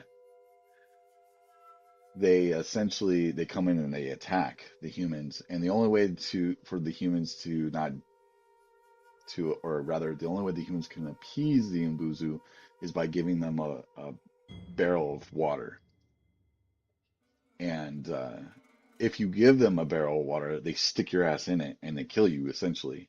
So what they would do, and this is all lore, obviously, because these things don't really exist, but um, huh? You don't know that? Okay, I don't know that. Just like I don't know there's serpents. Yeah, no, it's legit Eastern lore. Everything that I've done, or we've done, I shouldn't say I, because I'm not the only one that's like researched this shit. Um, Everything that we've done, we've tried to look at the lore of whatever it is. Like the frog, for instance, they're called Kairu or Karu. Um, they are kept in the pockets of Japanese sailors, so they have a safe return home. So our frog boss is actually creating an army to attack the humans because he escaped, and that's why he's all disfigured. He has like his eyes gouged out. He's got scars. He's actually missing a limb, though the illustration didn't show that. Um, it's all because he's been living in this person's pocket for so many years, and when he finally escaped, he wants to take revenge on it. And his perception is, if you're not with me, you're against me, and so he attacks the koi. Because in the koi's perspective, she's had a great life. She's lived in a pond where the humans take care of her, so she doesn't see this as being an issue. And so the frog uh, boss doesn't agree with that, and he has all these shinobi frogs, and so they'll attack and stuff like that.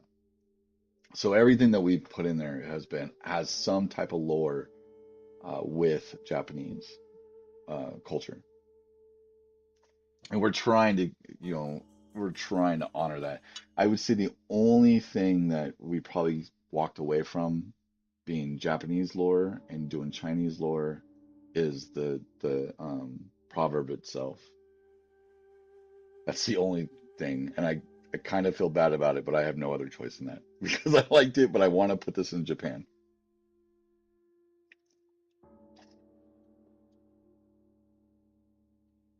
Like even the one of the aspects of the koi, the reason why we chose for it to be a female koi was the male. Apparently, male koi are the ones that hang out with the eggs and protect the eggs, where the female goes off and gets food and stuff.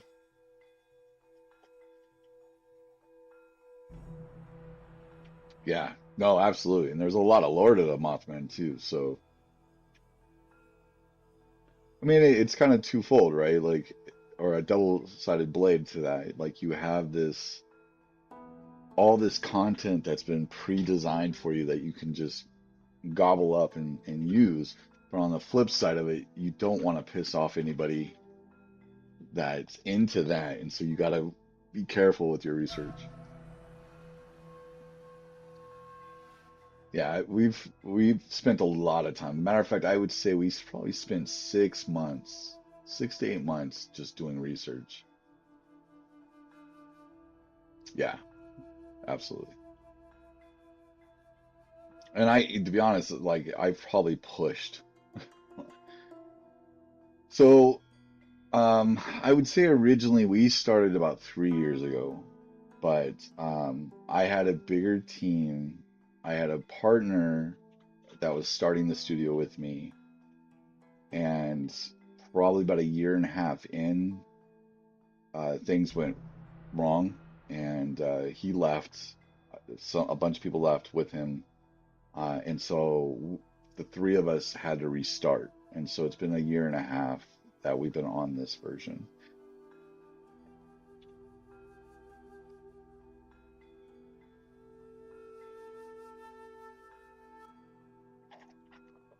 So yeah.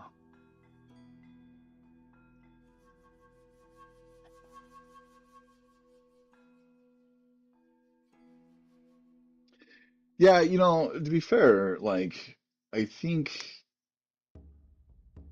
I mean I wish we didn't shrink as a team so much, because we had some great talent, and now that we're getting closer to the end, you went through the same situation. I mean I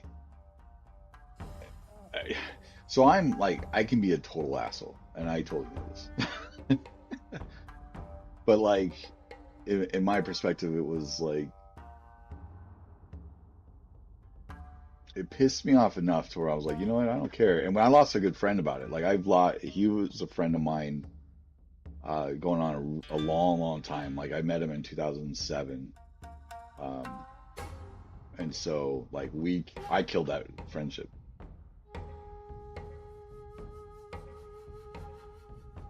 Oh yeah, thanks. Yeah, cool. Yeah, that's true. Um, I mean, I think there's a bit that can go both ways. To be fair, maybe if it had been a different day that all went down, it wouldn't have ended up the way it was, but the way it ended. Oh yeah. Okay.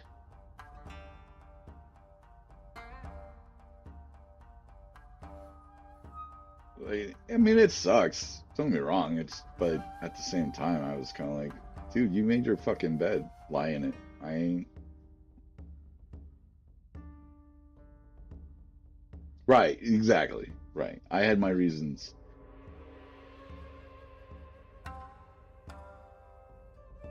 Yeah. No, no. Absolutely. I'm not gonna pin it on him 100%, but at the same time, like, I don't. It's rare that I can get shit on and just look the other way. If I get shit on, I usually get really, really, or if someone that I care for gets shit on, I get real defensive really fucking quick. And then it's almost like, I don't know, ripping off the band-aid and then I'm throwing it away and it's done with. I don't care anymore.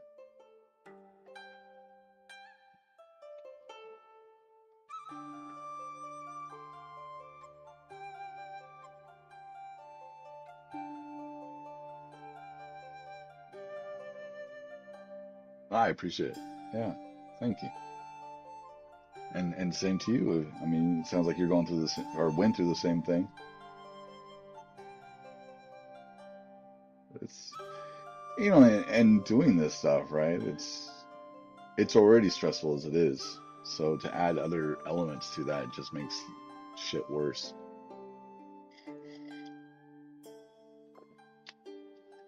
I mean, just to keep dedicated to something that without the immediate gratification.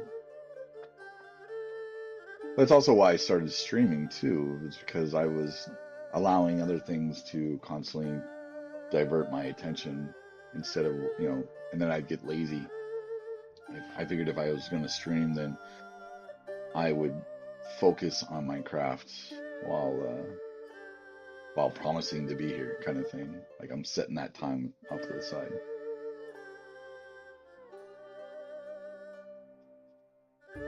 I have no idea what frostytools.com is, so.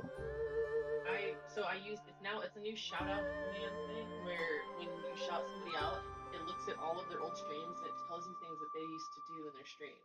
So Oh, it's like a more tailored shout out so people can see who you're shouting out and why. oh, that's cool. It will also make post a notice when you go on a break. And it'll tell people like, hey, looks like you're on a break. You can please stick around. We're not chatting right now. Oh, okay. So like it customizes that. Cool. I'm testing new mods. Okay. It's frosty. Just take it as you can. No, absolutely.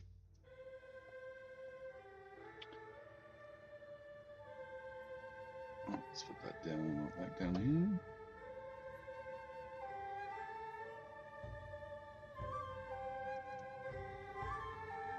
I mean,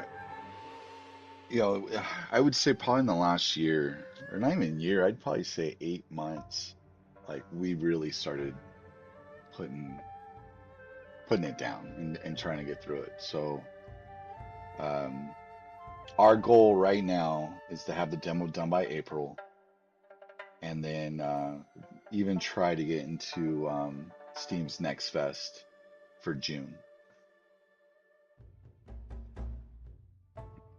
Yeah, awesome. We were gonna do February, but we realized ours wasn't ready, and you only get to do it one time, so nice. So you feel my pain, I feel yours. I got you.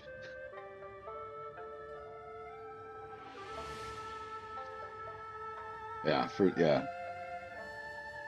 I mean, if we don't get where we want to be by April, then we'll probably push it off until what, October, I think is the next one after that.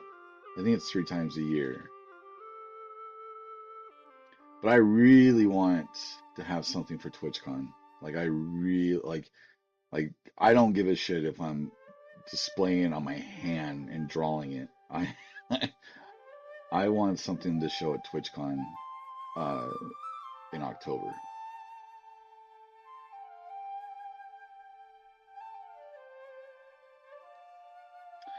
Because if I would have had something, I think if I would have had something. No, they're gonna have it. They're having it in San Diego. They've already announced. Uh, Kate and I have already started. I think we booked our Airbnb already. Yeah, yeah. Which is weird because they didn't announce any of the other dates before July last time, but they came out. What about a month ago? A couple weeks ago? What? TwitchCon, where it was going to be. Oh, that was about a little while ago. Probably just like almost probably about over a month ago. About a month ago. Okay.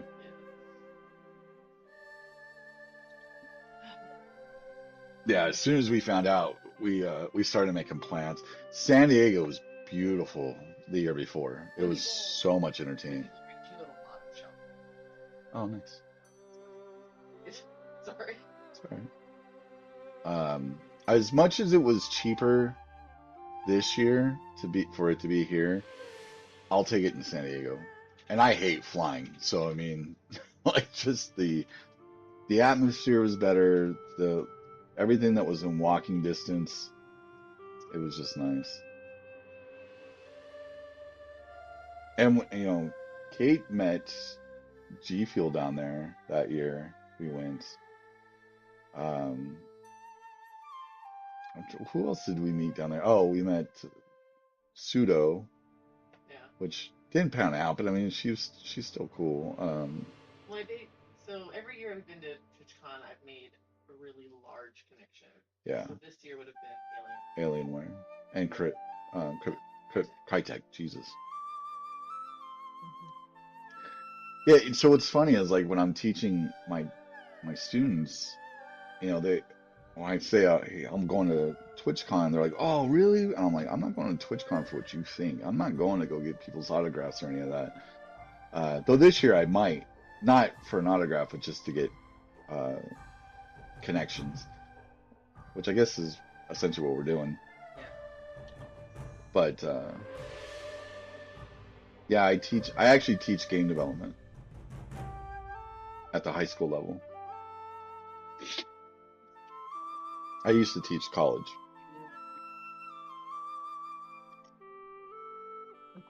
About teaching? You don't do it. Uh, okay. Um, so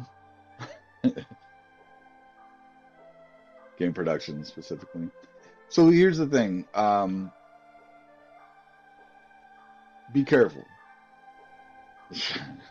Don't listen to her. If you want to, I can't even say that with a straight face either. I was gonna say if you want a solid, like, stable job, No. um, it is. Oh, there you go. Okay.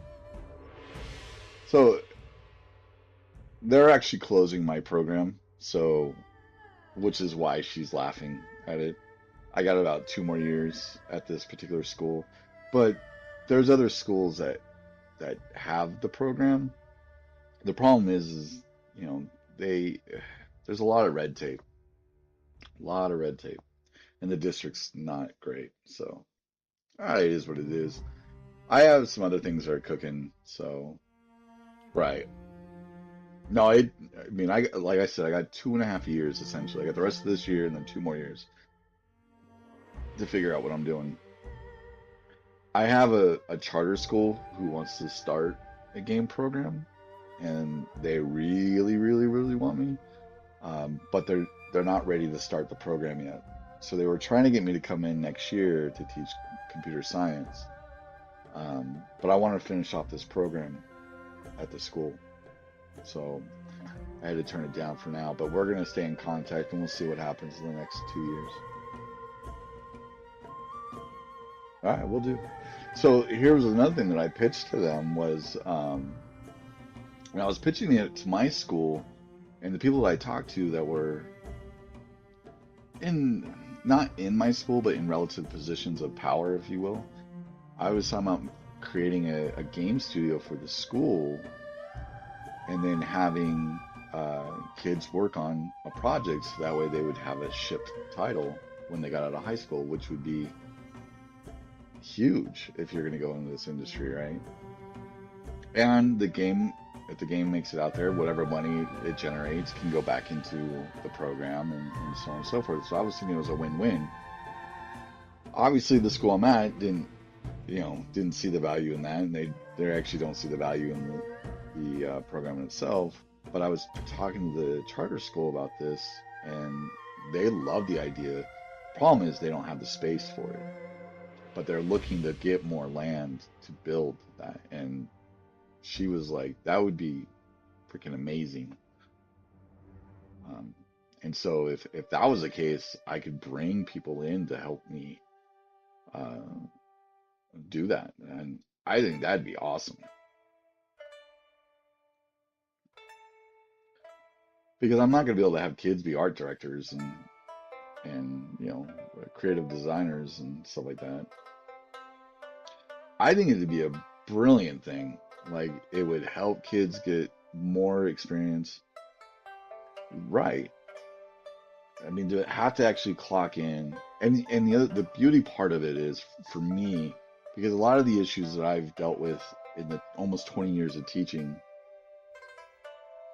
in a sense, yeah. Matter of fact, I make my high school students create an itch.io account, and they have to post their games up.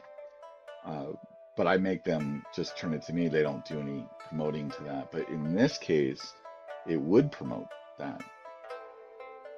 Um, but the thing is like a lot of kids choose that major thinking they're gonna play games or they're gonna just play Fortnite or whatever the fuck they think.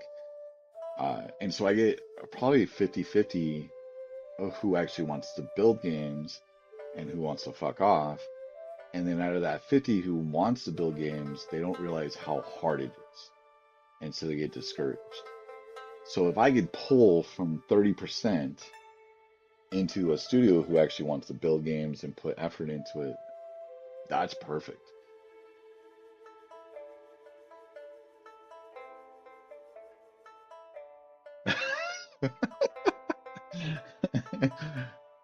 You can hug me if we ever meet. I'll let you hug me. I'm not a big hugger, so just realize I'll be like, all right. You should see if he goes to those things here, those meetings. Do you go to the IGDA meetings, the once a Nope, month? ad starts in 36. Oh, and I got an ad coming in 30 seconds, so you used to. I just started going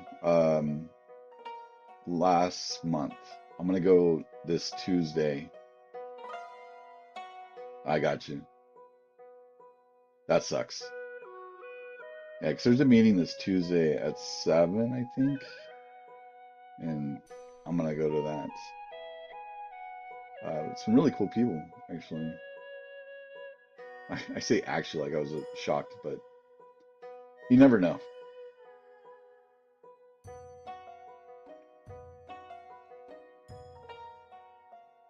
There is. There is that really some good people. So while this ad is getting ready to go, I am gonna go BRB real quick, and then I'll be back before the ad's done.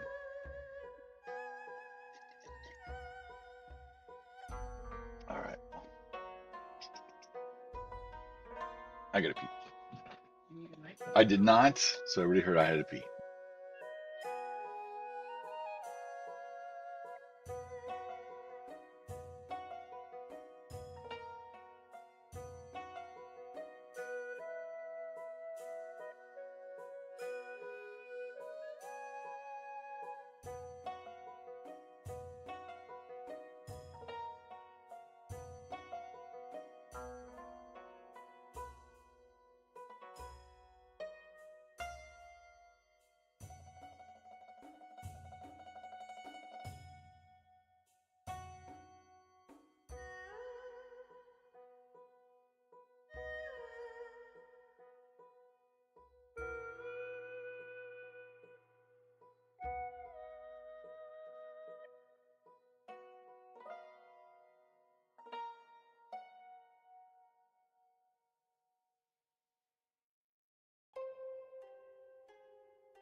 All right.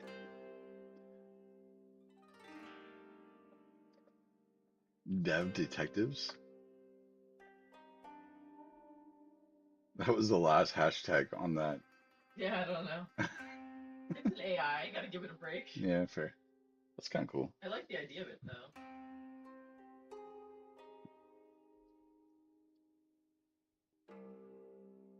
Chat noir.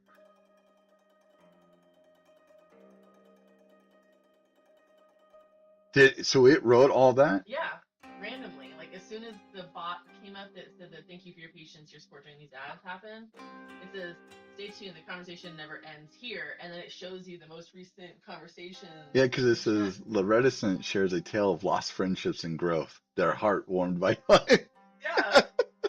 That's pretty So you crazy. can actually change the mod too. So if you go into the mod, you can pick if you want it to be written like Dr. Seuss inspired, Viking inspired, pirate inspired. Uwu e-girl inspired. Like, there's a bunch of them. Cool. Grandma inspired. Which ones? There's grandma, conspiracy theorist, Hulk Hogan, stage Oh yeah, magician, brother. Shakespearean actor, regal monarch, valley girl, food critic, sci-fi geek, grizzled war veteran.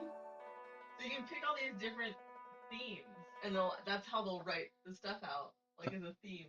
So what was this theme? This is just the general default theme. Oh no, it's Chat Noir. Oh, That's why it's Dev Detectives. in the dimly lit corners. So it's picking random ones. So That's the default is random. that's pretty cool. You can also make the text bold or italic.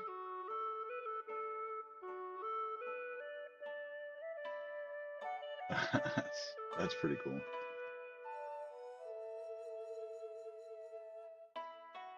Can you rename frostytools.com, or is that part of the using? I think that's just because that's their tools and they want people to know what tools they're using. Fair.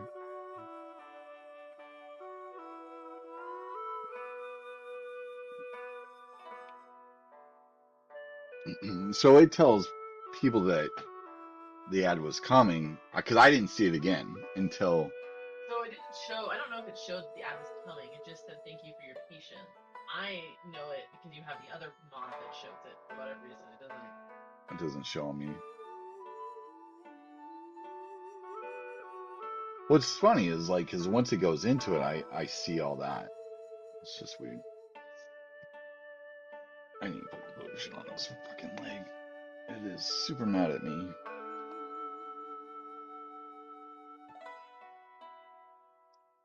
Oh man, I need to actually. I could have done that Oh, when you. curiosity.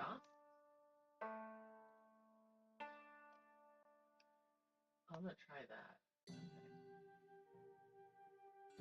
Keep track hooked while learning interesting facts. Oh, I didn't mean to do that. I didn't mean to do that. I'm It sorry. looks like it posts facts based on like around game dev. It'll post random facts throughout the stream. Oh, really? I think. I don't know. I enabled it. We'll find out. Oh, so the styles for that, it's called attention retention, keeps your ad audiences through captivated and connected through ad breaks. Ooh, that is. And it has standard, poem, movie trailer, newscast, nature documentary, and noir.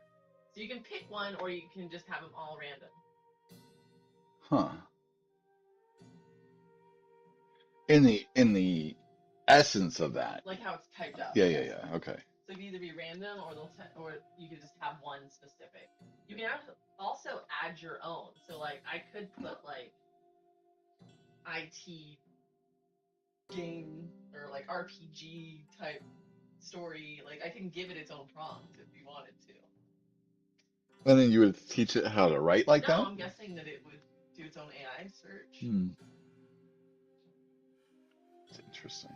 So you can remove any of them. So like if you don't like any of those, I can remove them, and then you can add your own, or you can leave them all and they'll just Randomize. randomize it. Interesting. This bot's cool. You're gonna put it in yours I now? already did. Oh. So I use Firefox to use your Twitch because I have Twitch login on Firefox for you, and so anything I do on Firefox connects to yours, and then Gotcha. Google is anything I do on here connects to mine.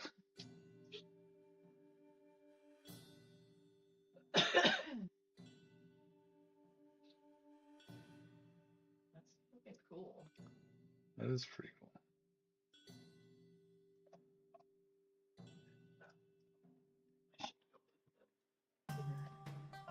What we have?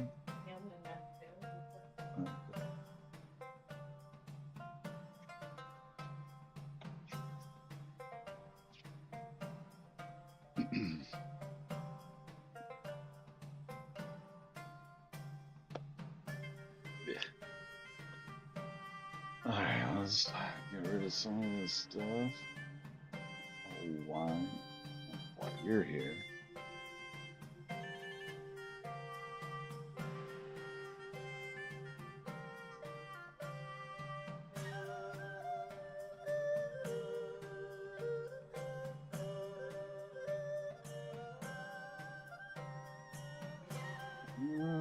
Just notice that.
I wonder how process intensive.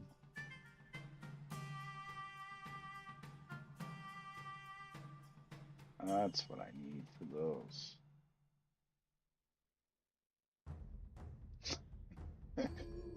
The music cutting off like that made me think the computer crashed again. No, I need a particle effect.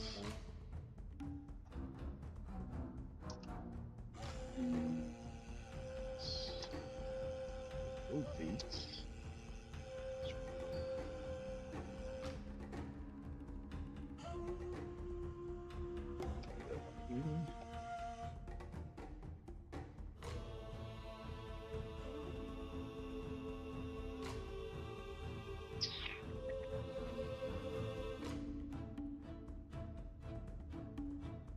Switch this to an edge. Where is the radius?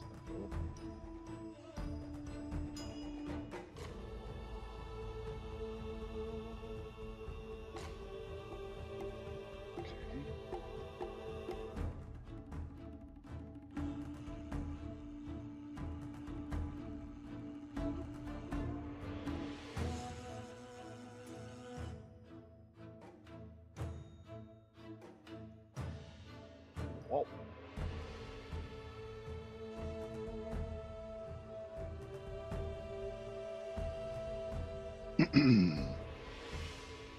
Alright, I just want to give this some floaty things in the water.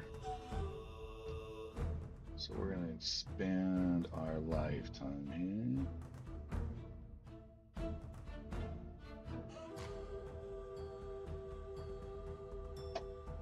Let's get these. Render in the foreground. There we go.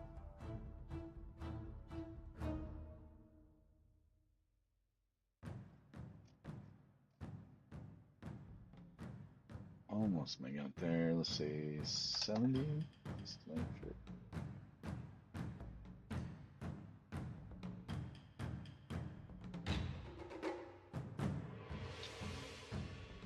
Start size. Pretty small.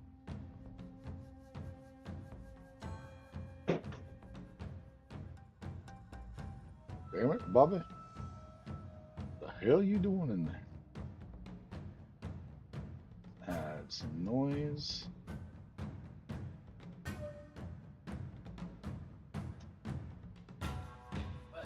I said, damn it, Bobby, what are you doing in there? Now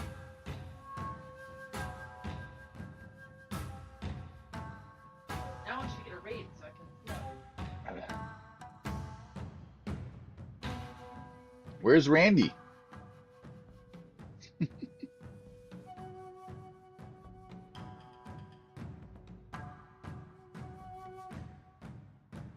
Alright, let's see.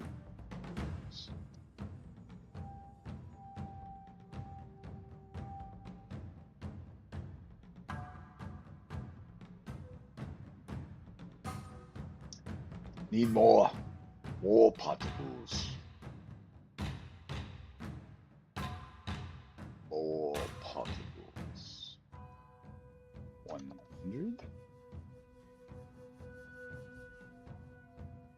pre-warm that crap too. That's not pre-warmed. Why isn't that pre-warmed? This is garbage. Pre-warmed.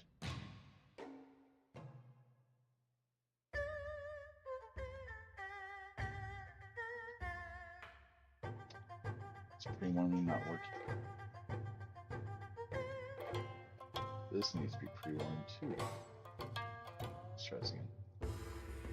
Okay, that's working. Oh, there we go. All right, cool. Oh, but it's... Why would it already be done if it was looping? What is this garbage?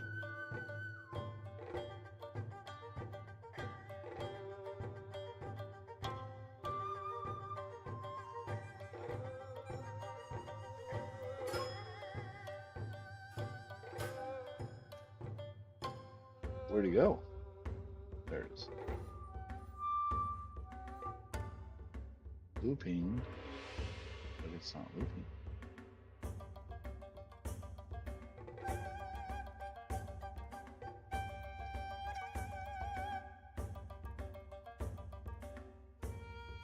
Oh, but it is going.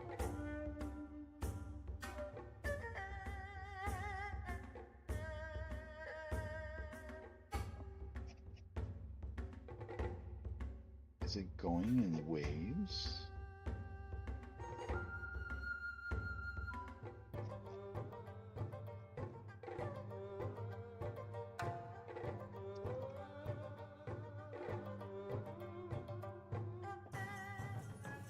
What is waves? Wait. Radius 55. Play.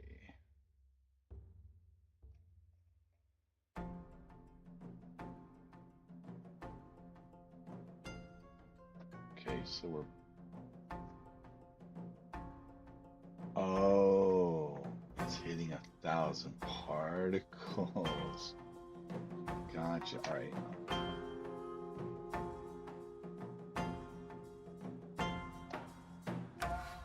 There we go. Now we just bump the hell out of that.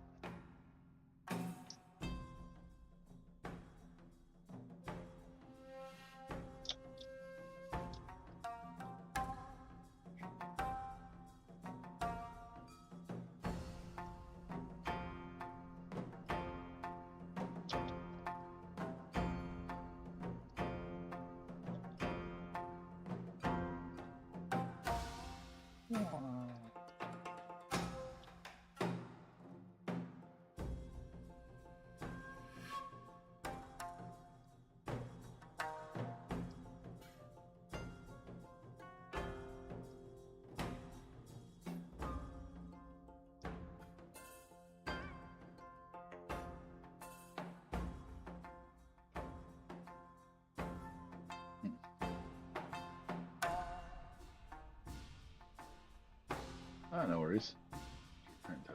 So right now I'm just kind of trying to make the world look a little bit better.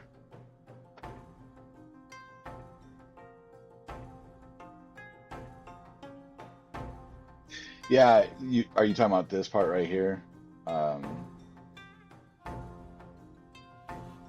This right here? Uh, yeah, and I think that's because of the positioning of the camera. And I've talked, because my programmer got all that set up, and I think ultimately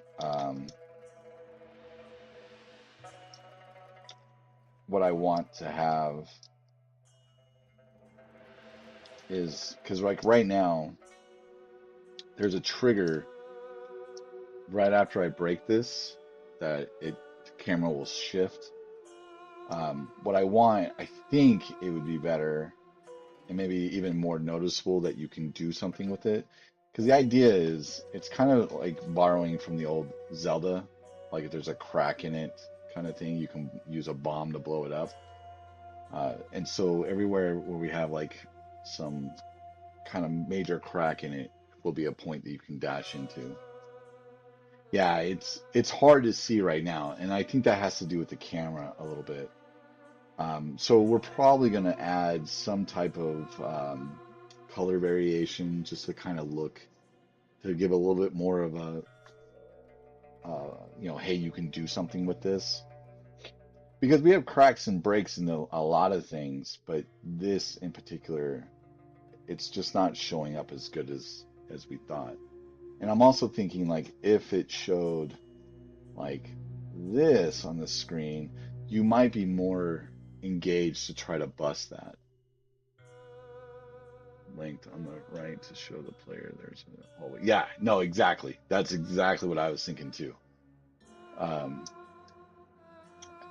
and I think if you can see that there is something on the other side, that would, make you go, I wonder if I ran into that, that'd break it.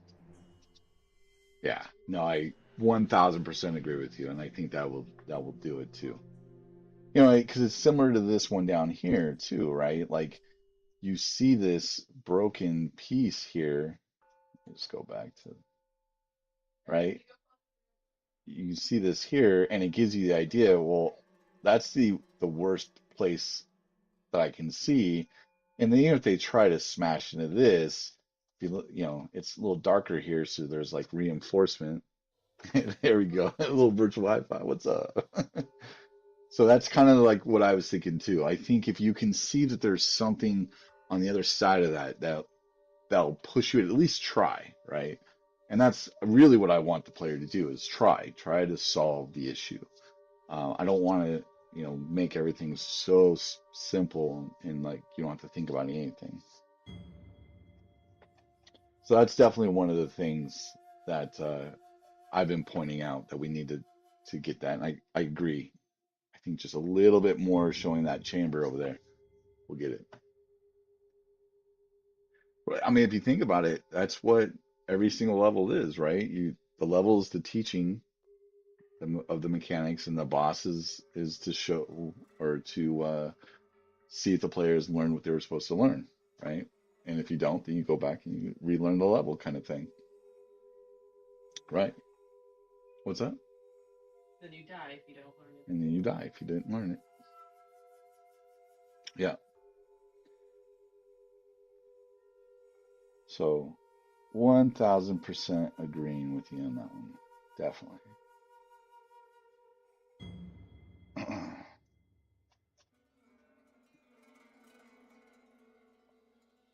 Um, and I don't want to change it because I don't want myself. I want my programmer to do it because he's the one that set up those triggers along the way, and I don't want to break something that he set up. So I'll have him do it. No, no, you're fine. No, that's absolutely what I was thinking too. So you're just fine. And to be fair, that was another reason why I decided to stream this stuff because there's going to be things that I'm like so close in my face that I'm not even thinking about it. So we use a couple different things.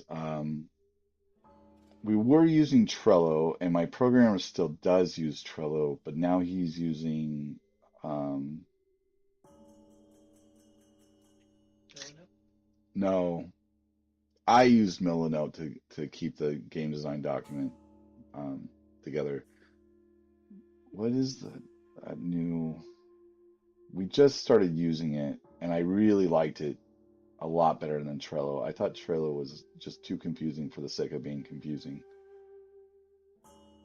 It is something by the same company of Trello, but they have like a new something that's set up. Uh, I just can't think of the name of it right now. Uh, my programmer has been gone for the last 2 weeks. We usually meet on Saturdays, and he hasn't been there. Project management tools. So we're using Plastic SCM.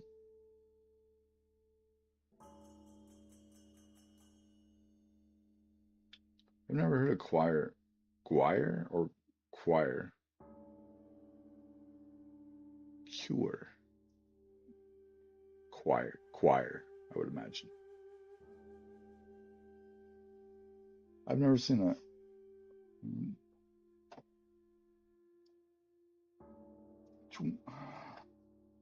Let's take a look.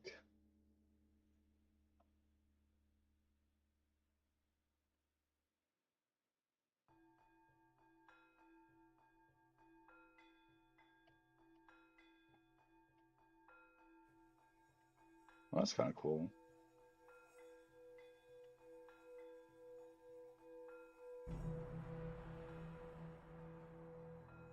Let me see. Let me see if because I believe ours is free too. All right, hold on a second.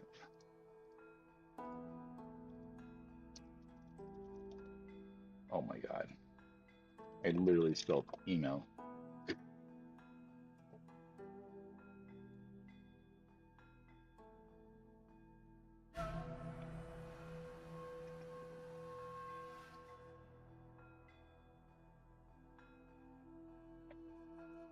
Yeah, yeah. Well now it's built into Unity. Uh, so this is essentially Plastic SCM now. Um, you know, here, let me show you.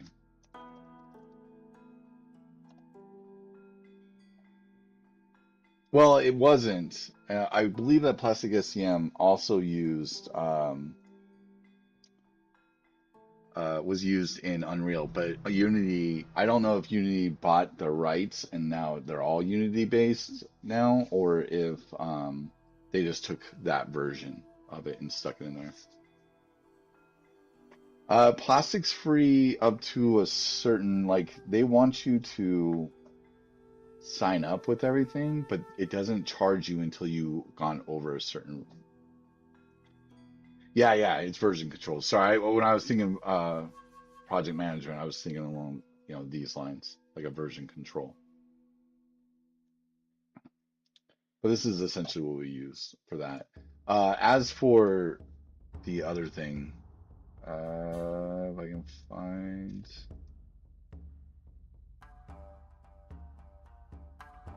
maybe I'll be able to tell you the name of it.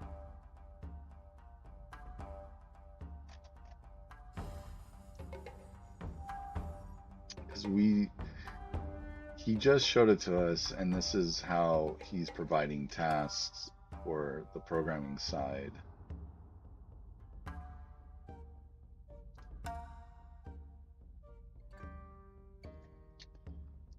Did he send it to a different email? Oh, Jira? Maybe that's what it's called, Jira.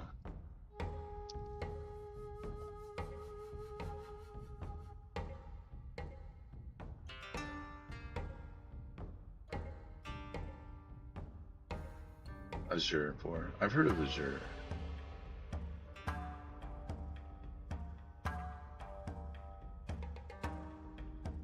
Yeah, and so he made, or he's using it for to do tasks and stuff. Let me see if I can sign in. I'm so bad at it. Like, I need to be a lot more involved on this side, but he's been controlling it, so I've been like, all right, cool. Yeah, and this is why, because Ollie never remembered my login.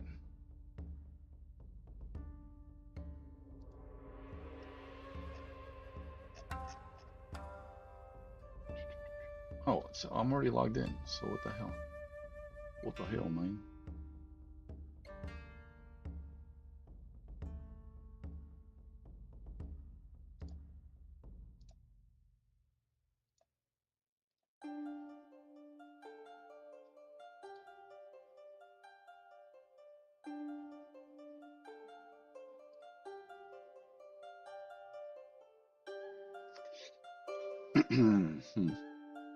I gotta find it.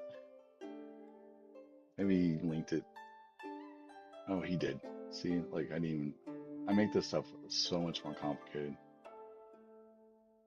Yeah, so this is what we've been using.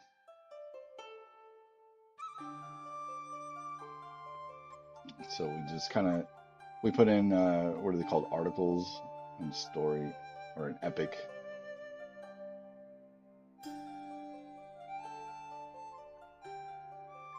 So I really need to come back in here and start going, okay, this part's done, this part's done. I just seriously just come in. I just do what I'm supposed to do. Like I keep it in my head, and I know it's a horrible way of doing it, but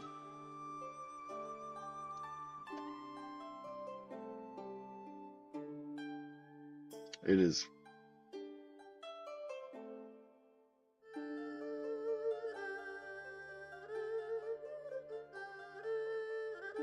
nice.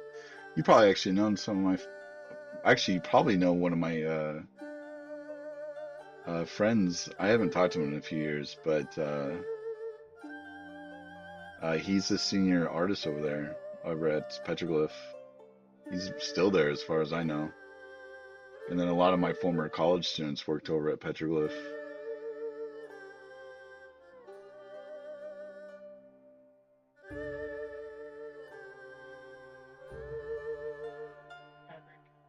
Oh, getting ready to have another ad break, apparently. I don't know why that doesn't pop up on my side. That really sucks. Yeah. I think it doesn't pop up in OBS. I think it pops up on the stream. I think Oh, maybe. if you pulled the chat from stream, it Gotcha. Everyone was so amazing. That's cool. We took a tour there um some time ago when I worked for the Art Institute. That was probably the last time I was there.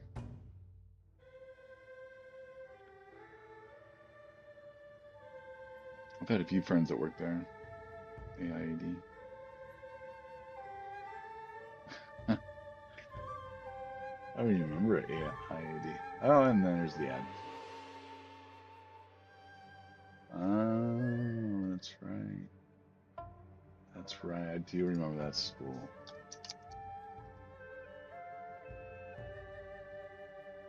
Yeah.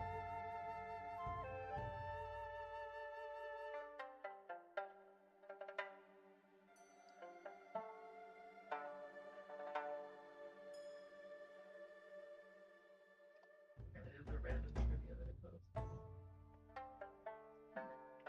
Just working. Stay tuned for conversation. What was Buzz Lightyear's original name? Find out when the ads. Oh, that's cool. Yeah. Because now I want to know.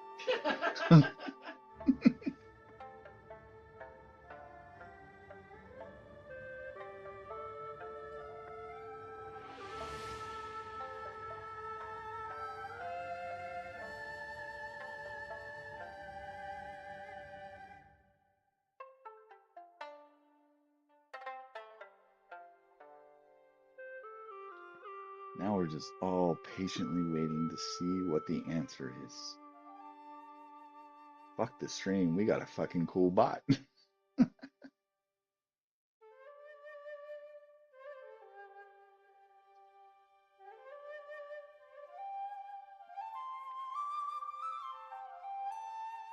All right, before being named Buzz Lightyear, the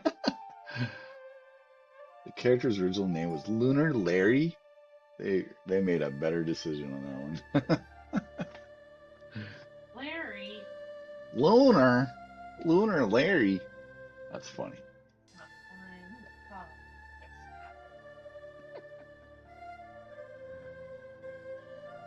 Oh, I totally forgot about that school. Uh, apparently, there's still one in existence. Was it called the Institute of Art, Design, and Technology? Because it was across the freeway, right? Actually, I guess I should have made sure that you were.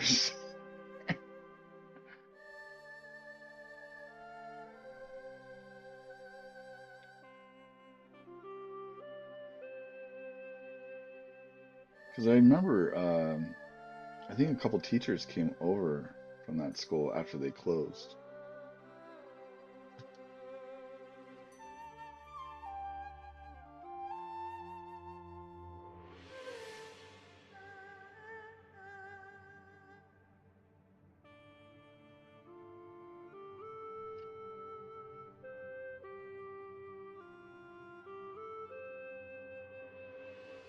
Interesting.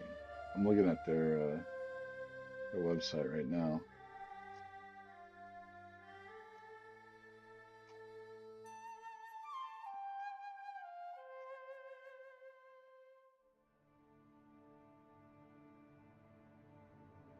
Was it here? Was the school here? Yeah, so I mean, if it's the same one he's talking about, I just didn't remember the name of it. Uh, the International Academy of Design and Technology.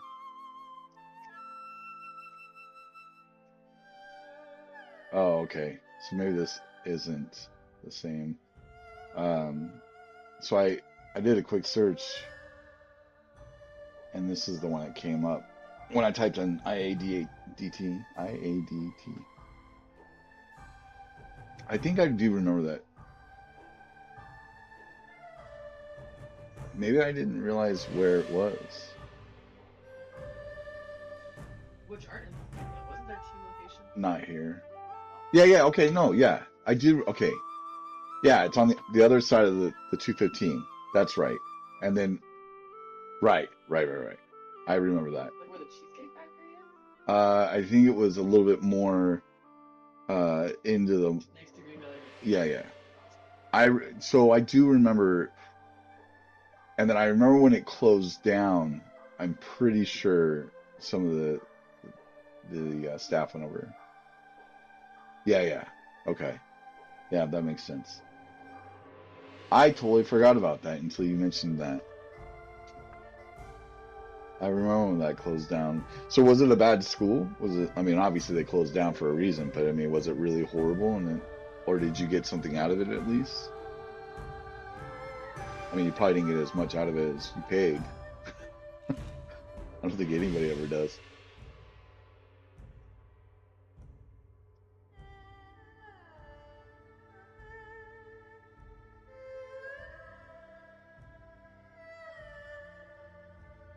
I don't, man, that was so long ago. It wasn't the best, but it taught me a lot. That's cool. I mean, sometimes it's, well, you gotta look at it. I used to tell my students all the time, like, well, that's good. I mean, I used to tell my students all the time when I worked there, I was like, look, do you need this place to become, oh, funny. But I would say, like, do you really need this place to work in the industry? No, absolutely not. You can do all this stuff online. Uh, but if you're not someone who's self-structured, then you probably need some place that gives you a structured, uh, deadlines and stuff like that so you can learn. Because a lot of us, especially when we have a passion for games and we want to get into game development, we have this lackluster of moving forward. We're like, here's the hero engine, figure it out. So I want to, to be fair, I think we might have got Unity 2 years before that, because I don't think we were at Unity 4 when and there was really no documentation. I mean, there was a little bit, but nothing like it is now, obviously. Matter of fact, I just reached out to a student of mine from back then. I think he graduated in 2012 as well, and we were discussing.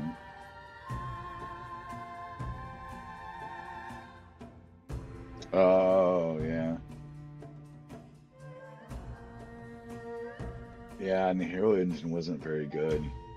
It caused so many issues with that game. Like, actually, the hero engine was okay. I shouldn't say that. It just couldn't do what people were trying to push it to do. Was it really that bad? I mean, it did some cool things. I've seen some cool things from it, but the Old Republic, they should not have built it on the hero engine as a student. Okay. Ah, you taking me back, man.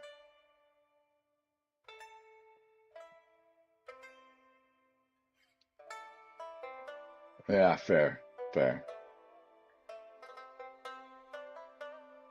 Yeah, like I think I was talking today about it when the school decided they wanted to do that. They wanted to go, they were going to bring a new engine. We were going to walk away from the Unreal Engine because there was no no support for Unreal 3's engine when we were doing it. We pretty much just had to use the mod tools for it. And I had students that wanted to push and do other types of games, not do first-person shooters, and it just was a pain in the ass. So we were talking about bringing out some other game engines, and like I said earlier, we talked about bringing in Valve because Valve had their, which was called the Hammer engine, I thought, but later became Source or something, or maybe Hammer something different. But they gave the whole curriculum to learn how to build games. Yeah, I know it's Source Engine now, but I thought it was called the Hammer Engine at one point. But I might be getting two things mixed in. That was so long ago. What was the Hammer Engine then?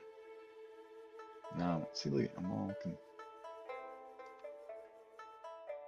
right, and that was one of the things why I wanted to push for the Source Engine was because of everything that they supported it with. Um, yeah, okay, it was the Hammer Editor was what I was thinking. It was Valve's Hammer Editor. Um, that's why Hammer was in my head. Anyway,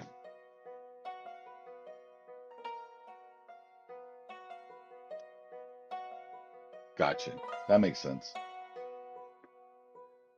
So when they decided to go the Unity route, I was like, damn it, I really wanted to go with Valve, and because they had a natural, you had Steam, it was all kind of just easy, and we went with Unity. And the first game that we did in Unity was called Fig, and because I always led the ever whenever I got hired full time at the Art Institute, I would lead a team of seniors for their senior project, and it would be team based, obviously. And we were using Unity, and to figure out all the things that we had to figure out, it was interesting. Yeah, essentially a capstone. Yeah, but I actually was talking to uh, one of the guys that was on that project, that Fig project, and he actually works for Santa Monica Studios. He worked on the last God of War, and I hadn't talked to him in I don't know how long, and I just decided to reach out to him. I saw him on LinkedIn, and we started talking for a little bit. He's watching the football game, otherwise he said he was going to come in. So that was a good group. That group of seniors was a really good group. Matter of fact, my programmer is a former student of mine. He worked at the art, or he went through AI as well. So I try to keep in touch with a lot of the guys that came through there. A lot of them, I lost contact with, and some we started disagreeing after definitely with the whole politic bullshit.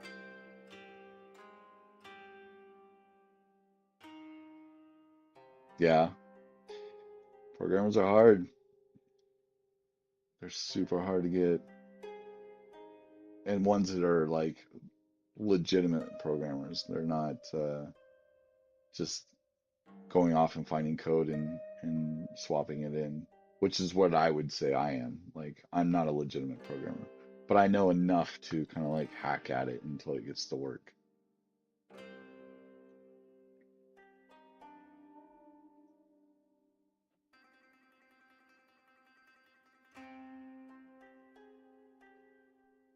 I got the artist that I have actually came from my business partner, and she decided to stay after he left.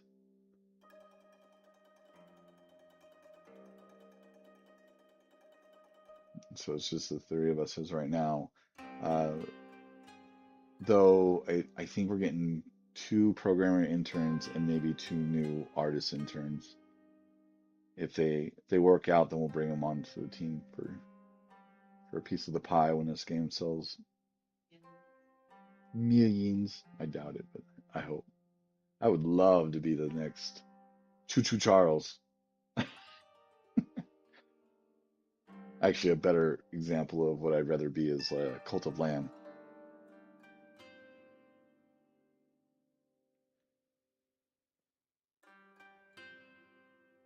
I was watching an interview with one of the guys from Cult of Lamb and how they did a lot of things. I would like to follow in that footsteps by all means.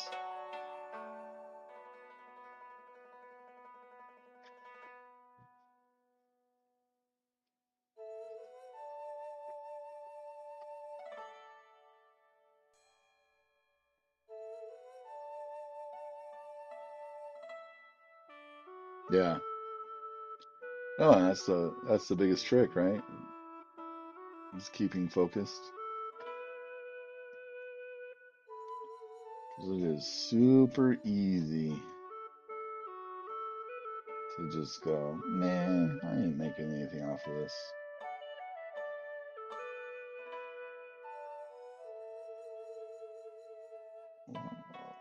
I really need to organize.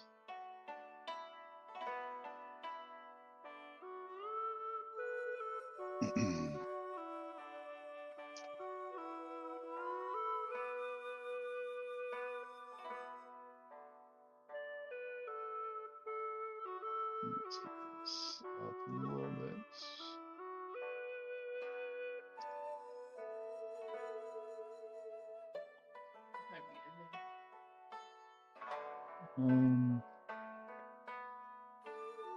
Maybe 5 o'clock.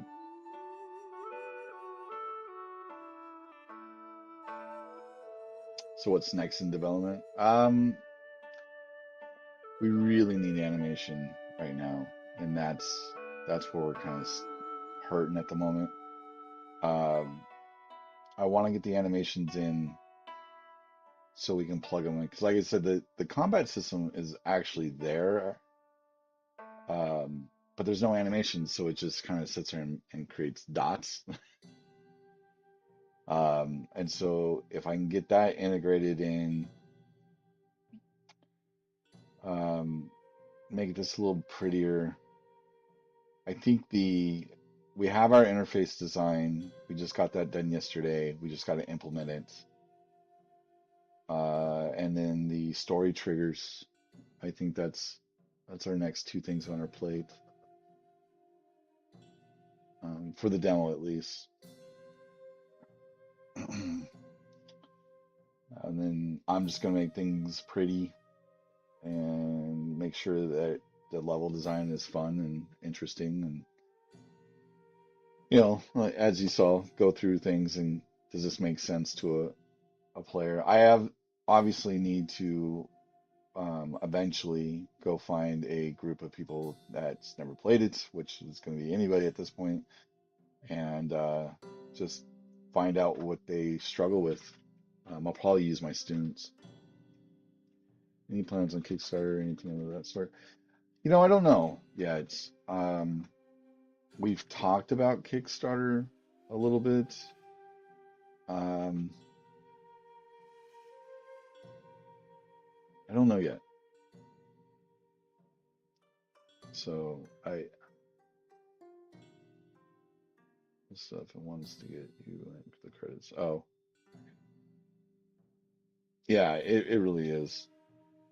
As Kate just posted on, I'm kind of doing Patreon, and then I'll probably eventually have multiple tiers for anybody who wants to kind of help out with.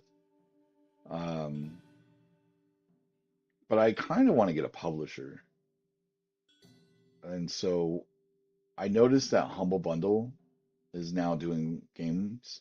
They're publishing games now. And so I thought once we have a demo, I might submit it to that and see what they're about. I talked to, uh, what was that? Team 7? Team 17? Team 17, not last year Twitch, but the year before.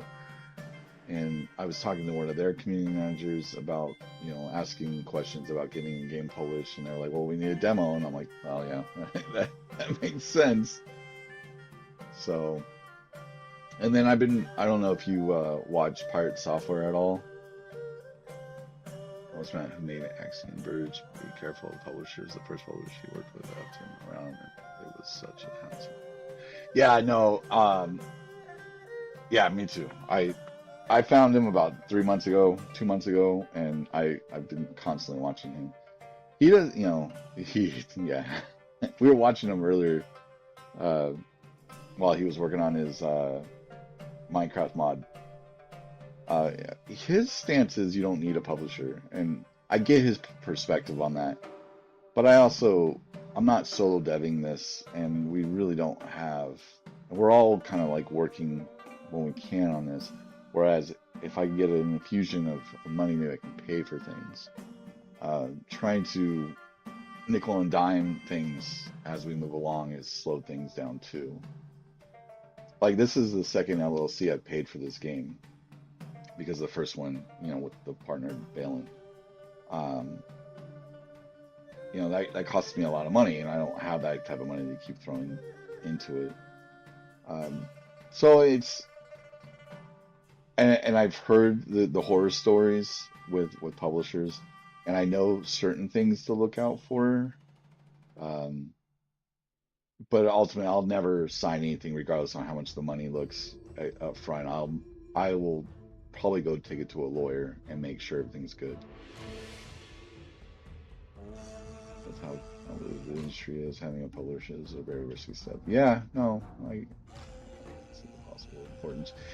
And really, the importance to me is the marketing, because none of us are very good at marketing. Um, I'm picking things up. I'm doing certain things, um, but I don't have the context to do what publishers can do, right? Uh, they could possibly get me a deal to make to port this from Steam to be on a Switch or onto the Xbox or the PlayStation or whatever, right? Those are the kind of things I want from a publisher. But if they can't provide that kind of stuff, then I'm not gonna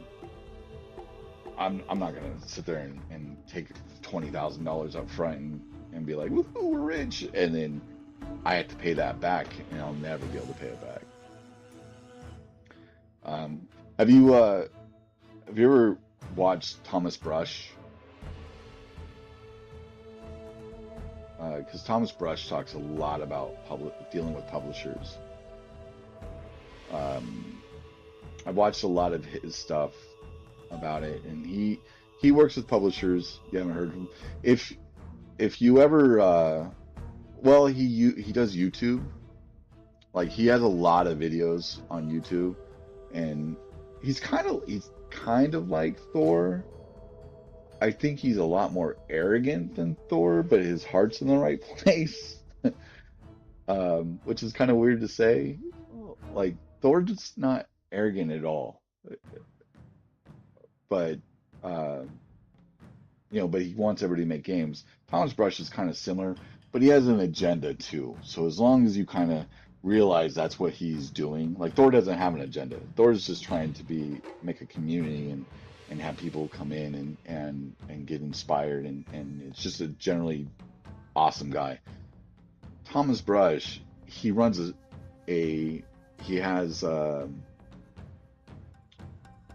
game development kind of like online school where you go and watch his videos and stuff.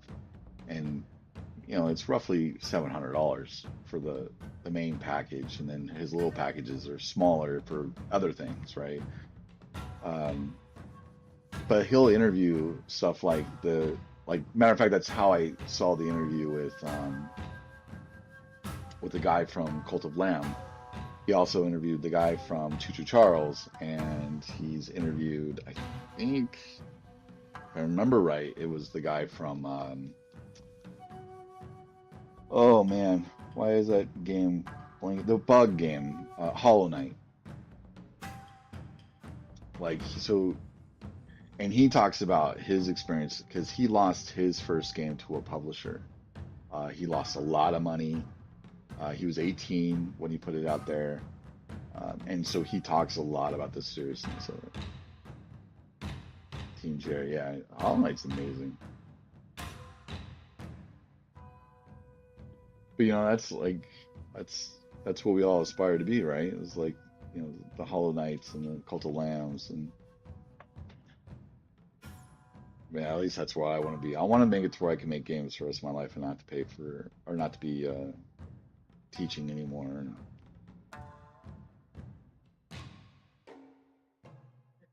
I mean, if I could become Thor.2, I'd be all right with that too.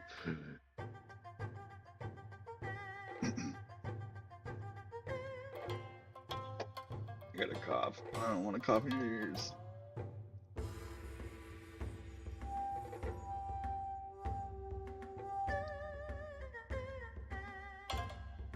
Yeah, yeah. I mean, that's what I mean. Yeah, no, absolutely. I mean, I don't want to make duplicates of their games or anything, or something that's their game with a different skin or anything like that. I want to do it with my style and stuff, but I just mean to be self-sufficient making games as an independent developer is the dream, right?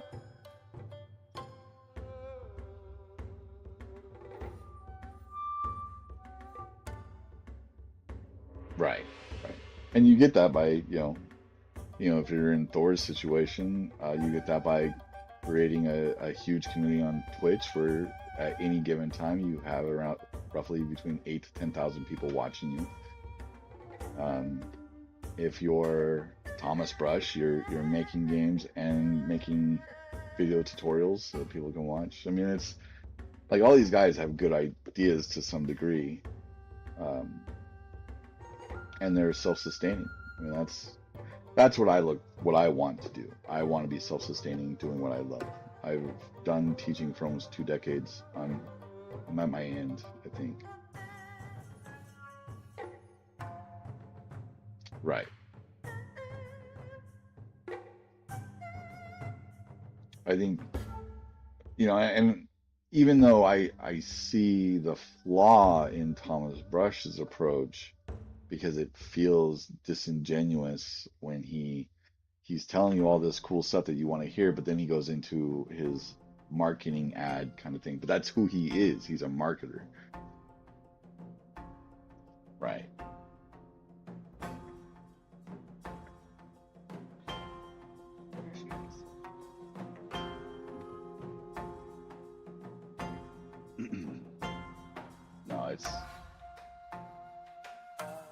No, and there's a lot of people that are out there. Jason Wyman, I actually taken a class from him. Um, I was fortunate enough to get my school to pay for his course because it was like $1,000, and I didn't have $1,000 to drop on that. But some of the stuff I learned, I became a better programmer because of it. Um, but he does a game show, a game dev show. I don't know if it's daily or not. I'm sure he's got a schedule up somewhere. I catch it when I'm at work. It'll pop up on my feed. But Jason Wyman is cool to watch. I mean, I have like people I'll go to if I'm stuck somewhere, but I try not to get into. Oh no, dude, don't worry about it. No worries. To be fair, so Friday I was trying to animate my character, my fish, using Blender, and I crashed twice. Frustrated the hell out of me, and so I was like coming into today, I was kind of like, you know what, I'm just gonna open up Unity and start fiddling, because I really had no plans till the fish was rigged and animated. Um, and so I was like, well, this has to get done, so I'll just sit down and do that. So absolutely, no worries on taking my time. I am more than happy to talk shop anytime. I don't have that so too often. Someone that understands to that level. And I think actually Tuesday, yeah, absolutely. No, that's what I love about it too. Right. Same, absolutely. Not Tuesday, Wednesday, because Skull and Bones is coming out. I think I'm gonna take a break from deving a little bit and just play a couple streams of Skull and Bones, just to kind of break up the monotony. Because I'm actually further ahead than I anticipated. Yeah. And I've been excited for this game. Matter of fact, I purposely did not play because it's open beta right now for the weekend. I purposely did not play because I want to be so excited for the game's release. Absolutely. Absolutely. You gotta play games. Get some cool ideas. When I first started this project, I went and found every 2D game just to see how they did things. I don't think Kate's gonna play Skull and Bones because she gets motion sickness too easily. Um, so it's probably just gonna be me on that one. Though she looked at it because it was open beta in December or maybe early January or something, and I was playing it, and she seemed to be okay, or like looking at it, she seemed to be okay. When I was playing Sea of Thieves, she couldn't. She had to keep going down the stairs and just looking at a wall while we were sailing in particular waters, which doesn't help us if we get in battles. So, oh, and we got to add. I didn't know. Use cats.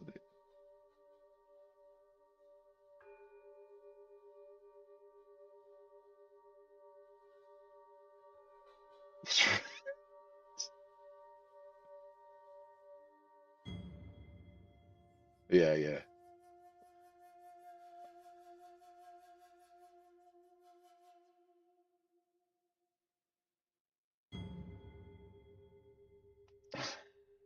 That's so funny. The chat delved into the perils and perks of publishers with nods to indie inspirations like Team Cherry, a developer to developer heart to heart.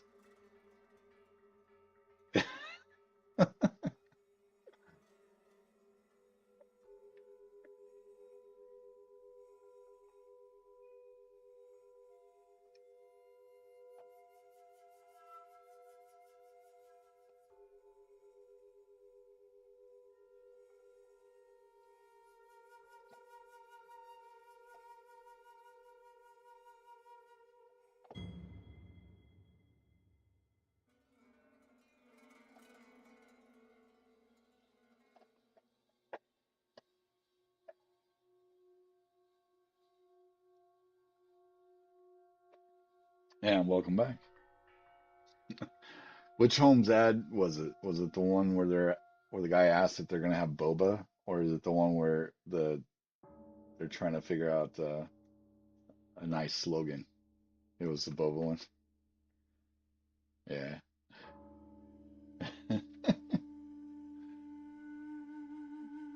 I don't know if you're reading these things that the frostytools.com thing is doing during ads, but they're pretty hilarious.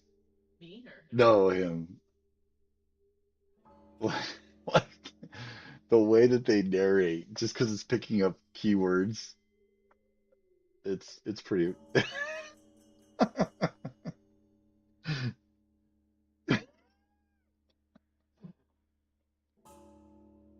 The chat delved into the perils and perks of publishers with nods to indie inspirations like Team Cherry.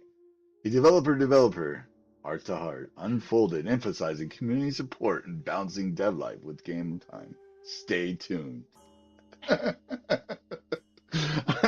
That's what I was rolling at. Like when it went to the ad, I was reading. I was like, "What the?" That's pretty awesome. That's pretty awesome. shit. All right. Well, I think it is though time to raid out. Oh no, Acorn's doing the Hello Fresh commercials. Uh, that's interesting. She's actually in there cooking. Really? It looks like it. Yeah, it sounds good, dude. I'm totally down.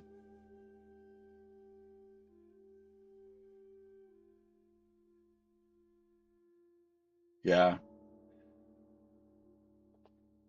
it is. It really is. It's, and I think that that was one of my like things when I went to this last one in January. I was kind of like, I don't know why I've been pushing this off. I should have done it. Oh man, I appreciate it. Thank you. No, I've enjoyed this talk, man. I'm glad you stopped by. It's good to reminisce about some things too.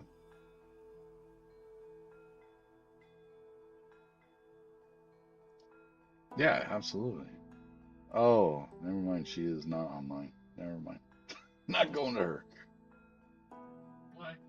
She's not online. It says live here, but I went to the channel and she wasn't live.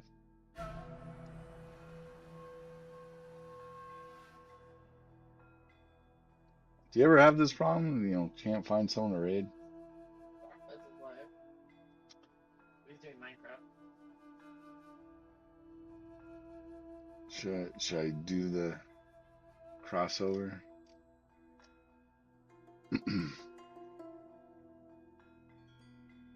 It's her day off. She's not productive. I shouldn't say that. She actually did a lot of things. I said I just shouldn't say that. Jeez.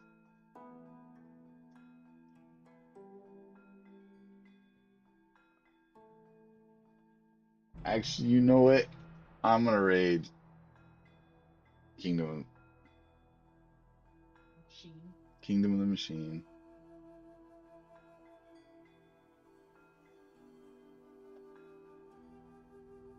He's got 220 people watching.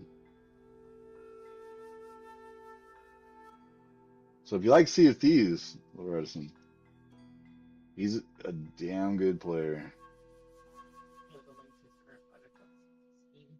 Oh yeah, cool. Let me click on that before I raid out.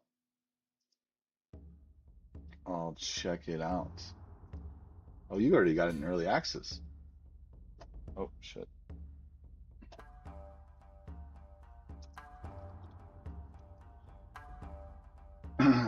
Yeah, raid. Cool, cool. Yeah, I'll definitely check it out. Um, should have shown me earlier. I could have brought it up, but I think it was just us in chat today anyway. So,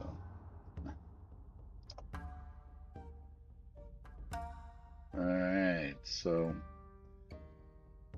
hey, Larissa, come back, and we'll have more times. You have a good one as well. I'll see you then. Um, have a good day, man. About you as well, and I'll definitely check out your link. Everybody else, have a good night. See you Wednesday.